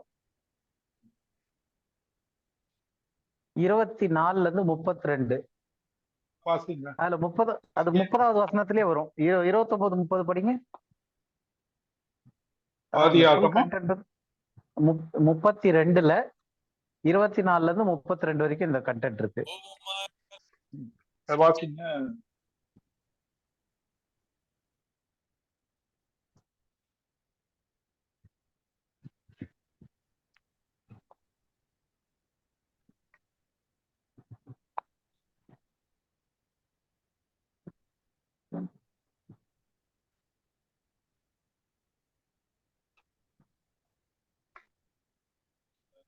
கார்த்திகேயன் பாசுங்க. கார்த்திகேயன் இருக்கீங்களா? ஒரு நிமிஷம் சார். ஆதியாகமம் 32 24 இருந்து ஆதியாகமம் 32 24 இருந்து 32 வரைக்கும். யாக்கோபு பிந்தி தனித்திருந்தான். அப்பொழுது ஒரு புருஷன் பொழுது விடியும் அளவும் அவனுடனே போராடி அவனை மேற்கொள்ளாததைக் கண்டு அவனுடைய தொடை சந்தை தொட்டார். அதனால் அவருடனே போராடுகையில் யாக்கோபின் தொடை சந்து சுலுக்கிற்று. அவர் நான் போகட்டும், பொழுது விடுகிறது என்றார். அதற்கு அவன், நீர் என்னை ஆசீர்வதித்தால் ஒழிய உம்மை போக விடேன் என்றான். ஓகே, அது ஒரு 32 வரைக்கும் படிங்க. அதுல அவர், உன் பேர் என்ன என்று கேட்டார். யாக்கோபு என்றான். அப்பொழுது அவர், உன் பேர் இனி யாக்கோபு எண்ணப்படாமல் இஸ்ரவேல் எண்ணப்படும். தேவனோடும் மனிதரோடும் போராடி மேற்கொண்டாயே என்றார். அப்பொழுது யாக்கோபு, உம்முடைய நாமத்தை எனக்கு அறிவிக்க வேண்டும் என்று கேட்டான். அதற்கு அவர், நீர் என் நாமத்தை கேட்பானேன் என்று சொல்லி அங்கே அவனை ஆசீர்வதித்தார். அப்பொழுது யாக்கோபு, நான் தேவனை முகமுகமாய் கண்டேன், உயிர் தப்பி பிழைத்தேன் என்று சொல்லி அந்த ஸ்தலத்துக்கு பெனியேல் என்று பெயரிட்டான். அவன் பெனியலை கடந்து போகையில் சூரியன் உதயமாயிற்று. போதும். ஆக்சுவலா இதுதான் அந்த கான்டெக்ஸ்ட். தேவன் முகமுகமாய் கண்டேன், தேவனை முகமுகமாய் கண்டேன் அப்படிங்கிறாரு. ஆனா இயேசு கிறிஸ்து சொல்றாரு, ஒருவனும் தேவனை முகமுகமாய் பார்த்ததும் இல்லை கேட்டதும் இல்லை அப்படிங்கிறாரு. அப்போ யாரு சொல்றது உண்மை? யாக்கோபு சொல்றது உண்மையா, இல்லாட்டி ஆண்டவராகிய இயேசு கிறிஸ்து சொல்றது உண்மையா? ஆண்டவராகிய இயேசு கிறிஸ்து சொல்றது உண்மை. அப்ப யாக்கோபு என்ன சொல்றாரு? அவருக்கு புரியாததுனால தேவன் அப்படின்னு சொல்றாரு. அப்ப அந்த இடத்துல யாரு அப்படின்னாக்கா, அதுதான் அது தமிழ்ல சொல்லுங்களேன், தியோஃபனி, pre-incarnated Christ's appearance. அதான் மாம்சத்தில் வெளிப்படுவதற்கு முன்பதாக கிறிஸ்து எங்கெல்லாம் வெளிப்பட்டிருக்காரோ அத தேவன் பைபிள் சொல்லுது. ஏன்னா தேவன்றது டைட்டில் நேம்னு நம்ம முன்னாடியே பார்த்தோம். அது ஒரு பொதுவான பெயர். அது பிதாவாகிய தேவன் போதுதான் அது பிதாவாகிய தேவன் குறிக்கிறது தவிர, மற்றபடி தேவன் போது தங்களை யார் கண்ட்ரோல் பண்றாங்களோ அவங்களுக்கு தேவன்ற காமன் பெயர் அது. அப்ப கிறிஸ்டோபனின்றது இயேசு கிறிஸ்து மாம்சமாய் வெளிப்படுவதற்கு முன்னாடி எங்கெல்லாம் வெளிப்பட்டிருக்காரோ அதுக்கு தியாலஜிக்கலா டேர்ம் கிறிஸ்டோபனி அப்படின்றாங்க. தியோபனி, கிறிஸ்டோபனி அப்படின்னு சொல்லிட்டு. அந்த மாதிரி யாக்கோபோட போராடி சண்டை போட்டு எல்லாம் இது பண்ணும்போது யாக்கோபு நான் தேவனை முகமுகமாய் கண்டேன் அப்படின்றாரு. ஏன் அப்படின்னா, it is Lord Jesus Christ. அன்னைக்கு அவனோட இன்டராக்ஷன் பண்ணது அந்த இதுல ஏன் அது லார்ட் ஜீசஸ் கிரைஸ்ட், அது பிதாவாகிய தேவன் கிடையாதுன்னு தெளிவா தெரியுதுன்னா, பிதாவாகிய தேவனை ஒருவனும் ஒரு காலம் கண்டதும் இல்லை, அவர் ரூபத்தை கண்டதும் இல்லை, அவர் சத்தத்தை கேட்டதும் இல்லைன்னு இயேசு கிறிஸ்து சொல்றாரு. அப்ப இயேசு கிறிஸ்து சொன்னது உண்மை அப்படின்னும் போது அது ஒரு கீ மார்க்கர் மாதிரி. அந்த பாயிண்ட் மார்க்கர் வச்சுட்டு அதை ரெஃபரன்ஸா வச்சுதான் நம்ம மற்ற இதெல்லாம் படிக்கணும். அப்ப அந்த ரெஃபரன்ஸ்ல இயேசு கிறிஸ்து யோவான் 5:37 சொல்லும் போது யாருமே பார்த்தது கிடையாது அப்படின் போது, அப்ப அதுக்கு முன்னாடி எங்கெல்லாம் பார்த்திருக்காங்கன்னு வர்றது நம்ம இந்த பெர்ஸ்பெக்டிவ்ல தான் அதை அணுக வேண்டும். அப்ப தேவன் அப்படின்றத நம்ம முதல் புரிஞ்சுக்கணும். தேவன்றது எங்கேயுமே வெறும் பிதாவாகிய தேவனை மட்டும்தான் குறிக்குதுன்றது கிடையாது. அது எங்கெல்லாம் பிதாவாகிய தேவன் அப்படின்னு வருதோ அதுதான் பிதாவாகிய தேவன். மற்ற இடத்துல தேவனை முகமுகமாய் கண்டேன் அப்படின்னு வர்றது நம்ம அறியாத காலத்துல அது தேவன் அப்படின்னா எல்லாம் தேவன் அப்படின்னு சொல்லிட்டு போயிடலாம். ஆனா இப்ப நம்ம அநேக தேவர்கள் இருக்காங்கன்னு பார்த்திருக்கோம். உதாரணத்துக்கு சாத்தானும் இப்பிரபஞ்சத்தின் தேவனாகிய சாத்தான் மனக்கண்களை குருடாக்கி வச்சிருக்கான்னு பாக்குறோம். கொல்லாத ஊழியக்காரர்களுக்கு அவர்களுடைய வயிறே தேவன் இருக்கு. விக்கிரக ஆராதனை செய்வர்களுக்கு அவர்களுடைய தேவன் அவங்களை இது பண்ணுவார்னு போட்டிருக்கு. ஒவ்வொரு தேவன் பெயரும் போட்டு பாலாக்கூர் தேவன் அப்படின்னு எல்லாம் போட்டு வந்திருக்கு. சொல்ல போனா மோசே ஆரோனும் மோசேவும் ஒரு தேவன் அப்படின்னு சொல்லி போட்டிருக்கு பைபிள்ல. சோ இந்த மாதிரி தேவன் அப்படின்றது ஒரு காமன் பேரா இருக்கு. அந்த காமன் பேர்ல அவர் நான் தேவனை முகமுகமாய் தரிசித்தேன் போது அந்த இடத்துல யார் அந்த ஸ்பிரிச்சுவல் பீயிங், அந்த அவரை விட சுப்பீரியரா கண்ட்ரோல் பண்ணக்கூடிய அந்த ஆள் யார் வந்தது அப்படின்னு பார்க்கும்போது அந்த நபர் யாருன்னு பார்த்தோம்னா அது பிதாவாகிய தேவனை குறிக்காது. ஏன்னா பிதாவாகிய தேவனை ஒருவனும் காண முடியாது. ஏன்னா அவரு சேரக்கூடாத ஒளியில் வாசமா இருக்கிற அதரிசனமான தேவன். அப்ப யாரை காண முடியும், யாரோட இன்ட்ராக்ட் பண்ண முடியும்னா மத்தியஸ்தரோட.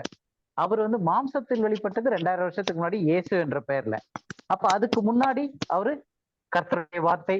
ஈவன் அன்னைக்கு சிஸ்டரோட கூட படிச்சுட்டு இருந்தோம், நீதிமொழிகள் 8வது அதிகாரத்துல எடுத்து பார்த்தோம்னா அவருக்கு வந்து ஞானம்ன்ற பெயர் இருக்கு. ஞானம் தெருவுல நின்று கூப்பிட்டுச்சு அப்படி இப்படின்ட்டு. அப்ப பழைய ஏற்பாட்டுல அவருக்கு வந்து விஸ்டம் அப்படின்ற ஒரு பேர் இருக்கு. அந்த நீதிமொழிகள் 8வது அதிகாரத்தை அந்த ஞானம்ன்ற வார்த்தையில இயேசு கிறிஸ்துன்னு வச்சு பாருங்க, பெரிய புரிதல் இருக்கும் அதுல. அப்ப ஒவ்வொரு இடத்துலயும் பழைய ஏற்பாட்டுல வந்து இயேசு கிறிஸ்துக்கு இயேசுன்ற பேர் 2000 வருஷத்துக்கு முன்னாடி வந்தாலும் அதுக்கு முன்னாடி அவருக்கு பல பெயர்கள்ல அவர் வந்திருக்கிறாரு. அவர் தான் இன்டராக்ட் பண்ணிருக்காரு. ஏன்னா அவர் தான் மத்தியஸ்தர். புரியுதா? புரியுது. சிஸ்டர் எதை கேக்குறாங்க பிரதர்? அந்த கொஸ்டின் கேட்டுட்டோம். சிஸ்டர் எதை கேக்குறாங்க? இப்போ நம்ம தமிழ்ல தேவன் தேவன் சொல்றதுல இங்கிலீஷ்ல காட்னு வருதா? ஆமா, லார்ட் காட். கர்த்தராகிய தேவன், கர்த்தராகிய தேவன் அப்படின்னு வர்ற இடத்துல லார்ட் காட்னு வரும்.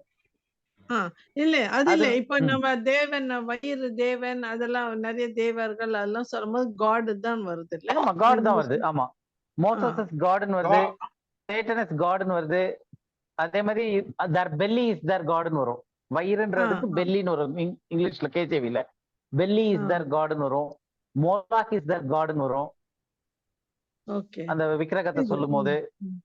சோ அது எல்லாமே காட்ன்ற வார்த்தையில தான் சொல்லப்பட்டிருக்கு. இந்த டேர்ம் வருது இல்லைங்களா, no man has seen God and lived அப்படின்னு வரும் அந்த பைபிள்ல. அந்த இதுலயே வந்து ஓல்ட் டெஸ்டமெண்ட்ல அவங்க ரொம்ப கிடியன்ல எடுங்களா சொல்றேன். கிடியன் எங்க வருது? ஜோஷுவா இதுல இல்ல, ஜட்ஜஸ்ல வரும். ஜட்ஜஸ்ல கிடியன் பாருங்களா, அதுல வந்து அவர் சொல்ற அந்த அம்மா சொல்லுவாங்க, ஐயோ நான் தேவனை I have seen God and அதமானேன். இல்ல அதமானேன் வந்து இவர் சொல்றது யாரு? எஸ்ஐயா வந்து 6ல சொல்றாரு, chapter 6ல I have seen living God and நான் அதமானேன் அப்படின்னு. கிடியன் வந்து அந்த தேவதூதரை பார்த்துட்ட உடனே நாங்க அதை வந்து தேவதூதரை பார்த்துட்டோம், ஐ மீன் நாங்க கடவுளை பார்த்துட்டோம், நம்ம செத்து போறோம் அப்படின்னு. இதுவா கிடியன்? ஓகே, அது இன்னொன்னு கிடியோன்ல வரும். இன்னொன்னு வந்து ஜான் 1:18 இருக்கு. யோவான் 1:18லயும் அதே கான்செப்ட் தான் வருது. அதாவது ஒரு வசனம் மட்டும் இல்ல, நிறைய வசனங்கள். தூதனானவர் அப்படின்ற வேர்ட் தான் யூஸ் பண்ணிருக்காங்க. இல்ல அதுல வந்து அவருடைய நாமம் என்னன்னு கேட்கும். அப்ப அந்த நாமம் என்னன்னு போது ஏசாயால சொல்லப்பட்ட நாமம் வரும். அவருடைய நாமம் அதிசயம்னு வரும் கிடியோன்ல. அந்த ரெஃபரன்ஸ் எடுத்து படிச்சு பாத்தீங்கன்னா கிடியோன் அக்கா, அந்த கிடியோன் இது என்ன ரெஃபரன்ஸ் சொல்லுங்க? கிடியோன் எத்தனாவது அதிகாரம்? 6வது அதிகாரம். நியாயாதிபதிகள்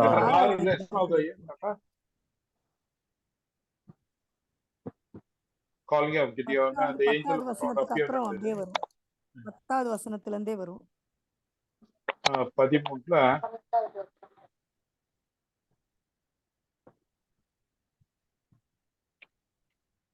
கர்த்தரும் வரும், கர்த்தருடைய தூதனானவர்னு வருது.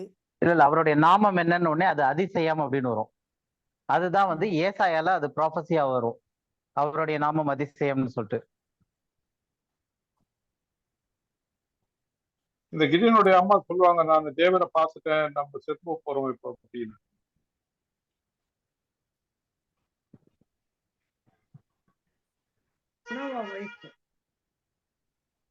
That's 22வது வசனத்துல வருது.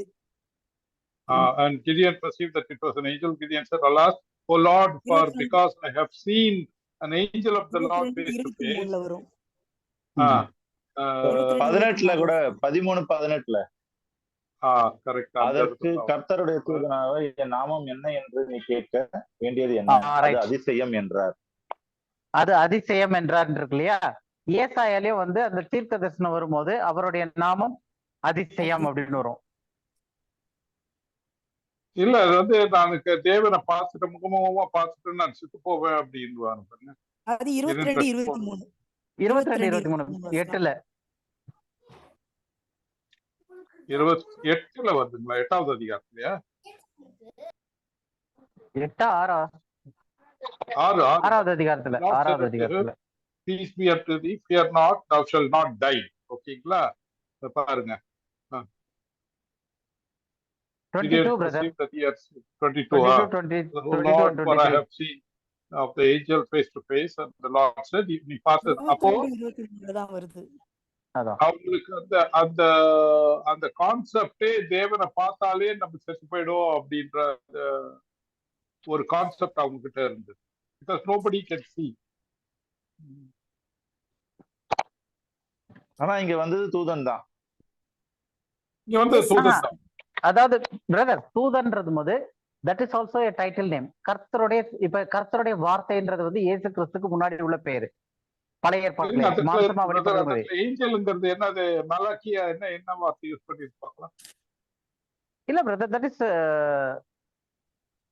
கர்த்தருடைய தூதனானவர் எங்கெல்லாம் வருதோ that is Lord Jesus Christ. Okay, theophany. Okay, it is the theophany of Christ. Hello,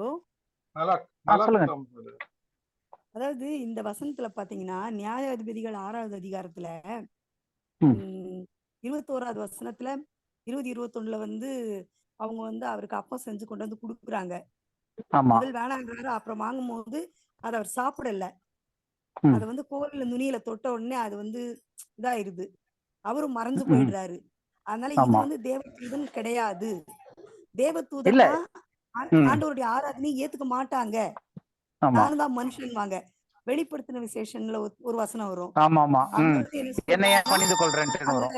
யோவான் வந்து தேவ தூதன் வந்து பணிஞ்சுக்கு போவான் யோவான். அப்ப நான் உன்ன மாதிரி மனுஷன் தான், என்ன பணிய வேண்டாம், தேவன் இல்லைன்னு சொல்றாங்க. அதுல வெறும் தேவ தூதன் வர்றது தேவ தூதர்கள், அவங்க வந்து ஆராதனையை ஏத்துக்கிறது கிடையாது. ஆனா கர்த்தருடைய தூதனானவர் வர்றதெல்லாம் இயேசு கிறிஸ்து. அவர் வர இடத்துல எல்லாம் ஆராதனை செலுத்தும் போது ஏத்துக்கிறாங்க. அதே மாதிரி ஆபிரகாம் சாரால் அவங்க தாண்டி அவங்களுக்கு விருந்து வைக்கிறாங்க. அந்த சாப்பாடை ஏத்துக்கிட்டாரு. அப்பயே நெருப்பாதான் அது இதாயிடுச்சு. அந்த வர்ஷிப் ஆராதனையை ஏத்துக்கிறவங்க இயேசு கிறிஸ்து. கர்த்தருடைய தூதன் வரதெல்லாம் கடவுளை குறிக்கும். மத்தபடி தூதன் வரும்போது ஆமா அது வந்து ஜெனரலா ஒரு ஏஞ்சல், அவங்க துதியை ஏத்துக்க மாட்டாங்க. கிடையாது. ஆமா, துதி எங்கெல்லாம் ஏற்றுக்கொள்ளப்படுதோ அது வந்து இது கர்த்தருடைய தூதனானவர் அப்படின்றது. ரெண்டாவது அந்த பேர் சொல்லும் போது உங்களுடைய நாமம் என்னன்னு ஒண்ணு அதிசயம். அது எந்த வசனம்? கார்த்திகேயன் படிச்சாரு ஏதோ ஒரு வசனம் 13 இல்ல, அது 17 13 அதிகாரம். அப்ப கிதியோன்ல இல்ல. ஏன்னா கிதியோன் சாம்சன் கதை, சிம்சோன் கதையில வருது. அங்கேயும் கர்த்தருடைய தூதனாவர் வராரு. ஆமா, மனோவாக்கு அந்த மனோவா கிட்ட பேசுவாரு. மனோவா கிட்ட வந்து பேசும்போது கர்த்தருடைய தூதனானவர் வருவாரு. அப்ப அவருடைய பேர் கேட்கும்போது ஆமா 13:18ங்களா? 13 அதிகாரத்துல 18. இங்கேயும் இயேசு கிறிஸ்து தான். அது வந்து கேஜேவில சீக்ரெட்னு போட்டுருக்கு. ஆனா அது வந்து அதிசயம், ஒண்டர்ஃபுல்ன்றது அதுக்கு அர்த்தம். சோ ஒண்டர்ஃபுல்ன்றது வந்து ஏசாயால வந்து இயேசு கிறிஸ்துக்கு சொல்லும் போது அந்த அதிசயம்ன்ற நாமம் வரும். அது சோ இது எல்லாமே வந்து இயேசு கிறிஸ்துவ தான் டீல் பண்ணே தவிர பிதாவை கிடையாது. ரெண்டாவது நம்ம அந்த இந்த வசனமும் இருக்கும் யோவான்ல வந்து 1:18. யோவான் 1:18 பாருங்க.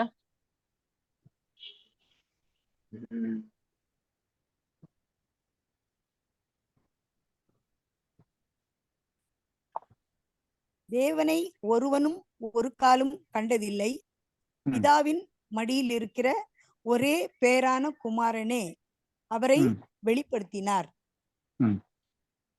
அப்போ பிதாவை வெளிப்படுத்துறதுன்னா அவருடைய வார்த்தை, அவருடைய சொரூபம், அவருடைய மகிமை, அவருடைய பிரசன்னம், குளோரி, அந்த எல்லாமே வந்து இயேசு கிறிஸ்து தான் வெளிப்படுத்துறாரு. அதுக்கு பழைய ஏற்பாட்டுல பார்த்தோம்னா நிறைய பெயர்கள் இருக்கு. கர்த்தருடைய வார்த்தை, கர்த்தருடைய தூதனானவர், தேவனுடைய விரல், தேவனுடைய கரம், இப்படி ஏகப்பட்ட பெயர்கள் வருது.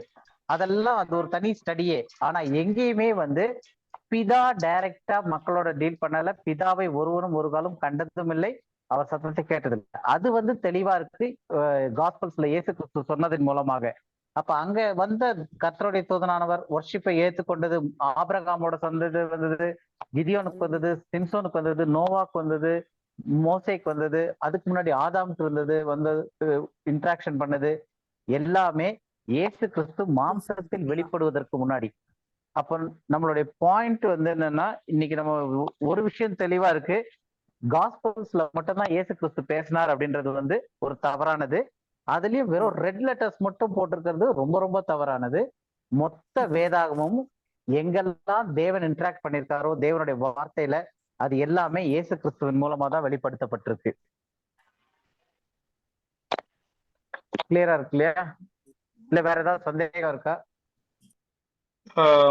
வசந்தி, ஜெசிந்தா, ஸ்டீஃபன், ஜெசிந்தா. இன்னைக்கு இந்த ஒரு பாயிண்டோட அப்படியே முடிச்சுக்கலாம் நம்ம, ஏன்னா டைம் 7:30 ஆயிடுச்சு. இது கொஞ்சம் டீப் ஸ்டடி தான் இது. ஆமாமா, ஏன்னா இது வந்து பொதுவான கருத்து வந்து 4 காஸ்பல்ஸ்ல மட்டும் தான் இயேசு கிறிஸ்து பேசியிருக்காரு அப்படின்றது ஜெனரலான ஒப்பீனியன். அதனால இது கொஞ்சம் டைம் எடுத்து படிக்கிறது நல்லதுதான். வேற ஏதாவது டவுட் இருந்தா கேளுங்க. ஞானஸ்தானம் எடுத்து கரையேறின உடனே வானத்துல இருந்து சத்தம் வருது இல்ல, ஆமா, அந்த சத்தம் வந்து யாருடையது? பிதாதான? இவர் என்னுடைய யோவான் 12, 28, 29, 30 வாசிமா. யோவான் 18, 20 பிரதர் என்ன பிரதர்? யோவான் 12, 28, 29, 12ல 28, 29, 28ல 30 முடியாது. இந்த மத்தேயு 3:3ல வருது இல்லமா அந்த ஞானஸ்தானம், அதனுடைய விளக்கம் வந்து யோவான் அங்க கொடுக்கிறார்.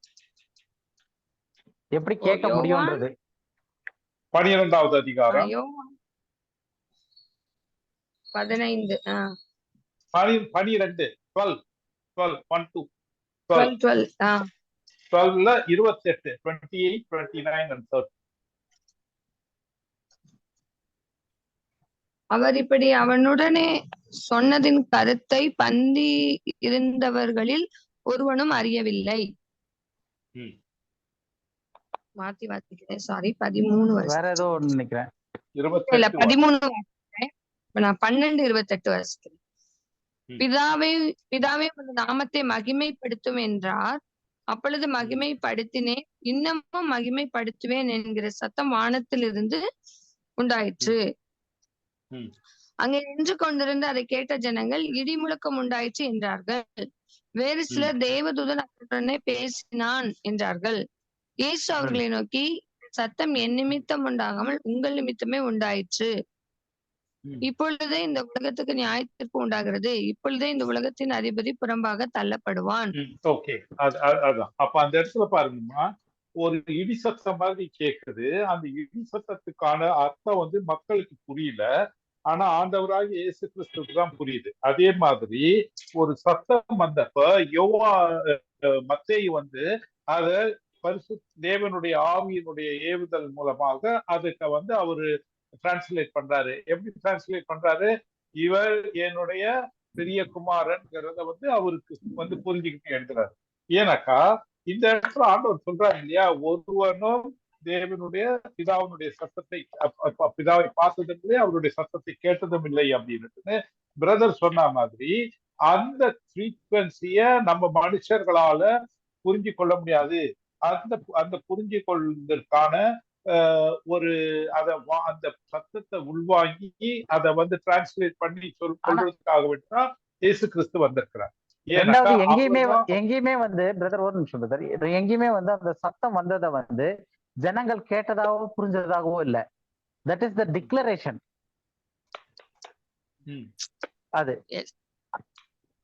அதுக்கு அடுத்த இதே பார்த்தோம்னா அந்த ஜனங்கள் அதை கேட்டோ இது பண்ண மாதிரி எதுவுமே இருக்காது. அந்த சத்தம் வானத்துல இருந்து உண்டானது வந்து it is a declaration. It is not அந்த ஜனங்களால அதை கேட்டாங்க இது பண்ணாங்கன்னு எங்கேயுமே இல்ல. ஒரே ஒரு இடத்துலதான் இருக்கு. இப்ப பிரதர் சொல்ற மாதிரி ஜான் 12ல அங்க வந்து அது இடி முழக்கம் போல அவங்களுக்கு தோணுச்சு. இன்னொரு எக்ஸாம்பிள் கூட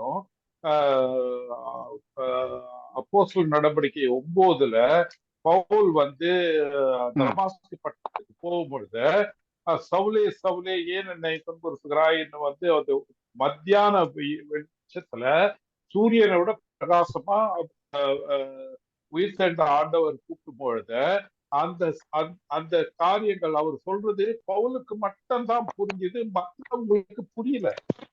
அத வந்துதான் வந்து 26 அவர் சொல்ற 26 தான் பிரதர் இவர்கிட்ட சொல்லுவாங்க ஒரு 26 வந்து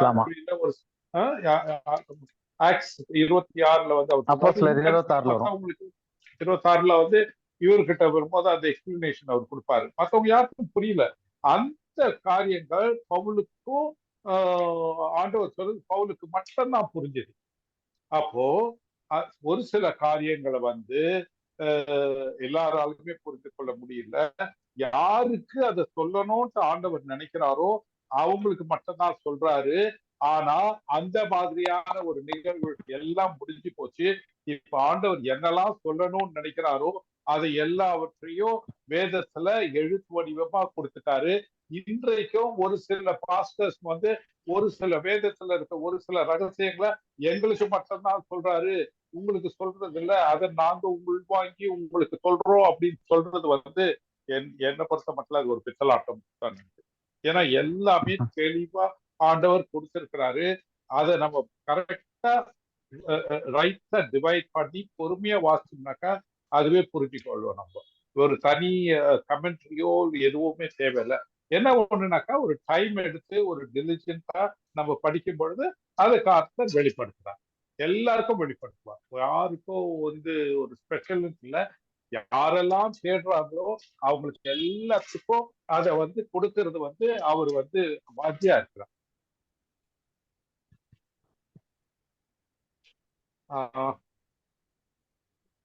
ஜெசிமா வேற ஏதாவது அது இப்ப புரியுதாமா?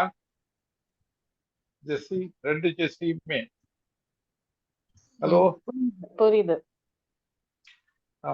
ஜெசிந்தா ஸ்டீஃபன் பிரதர் 7:45 ஆக போகுதுன்னு நினைக்கிறேன் பிரதர். 7:45 ஓகே, நம்ம ப்ரேயர் பண்ணி முடிச்சிடலாம் பிரதர். Continue next time. யாராவது ஒருத்தங்க ப்ரேயர் பண்ணுங்க.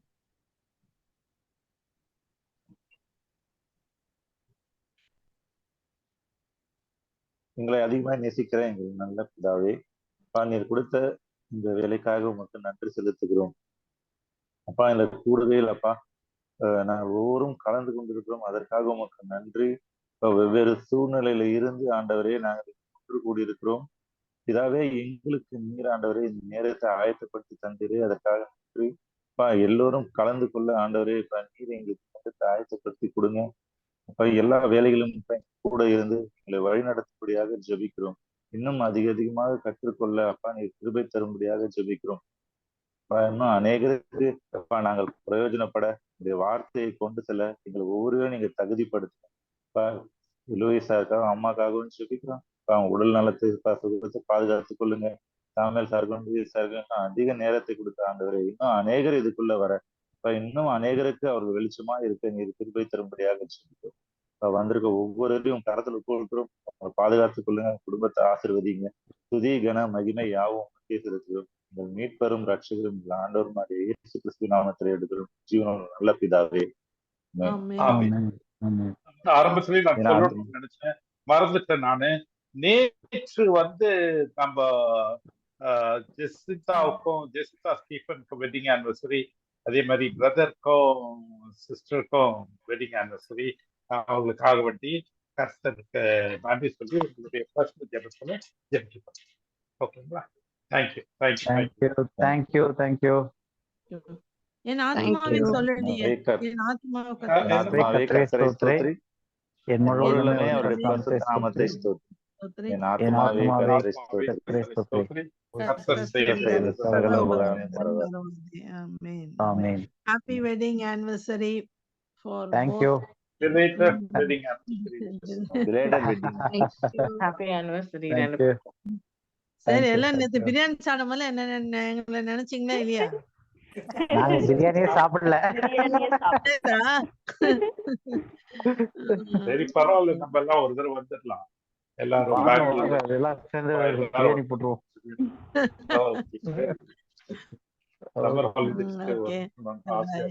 Good night. Okay. Good night. Good night. Good night.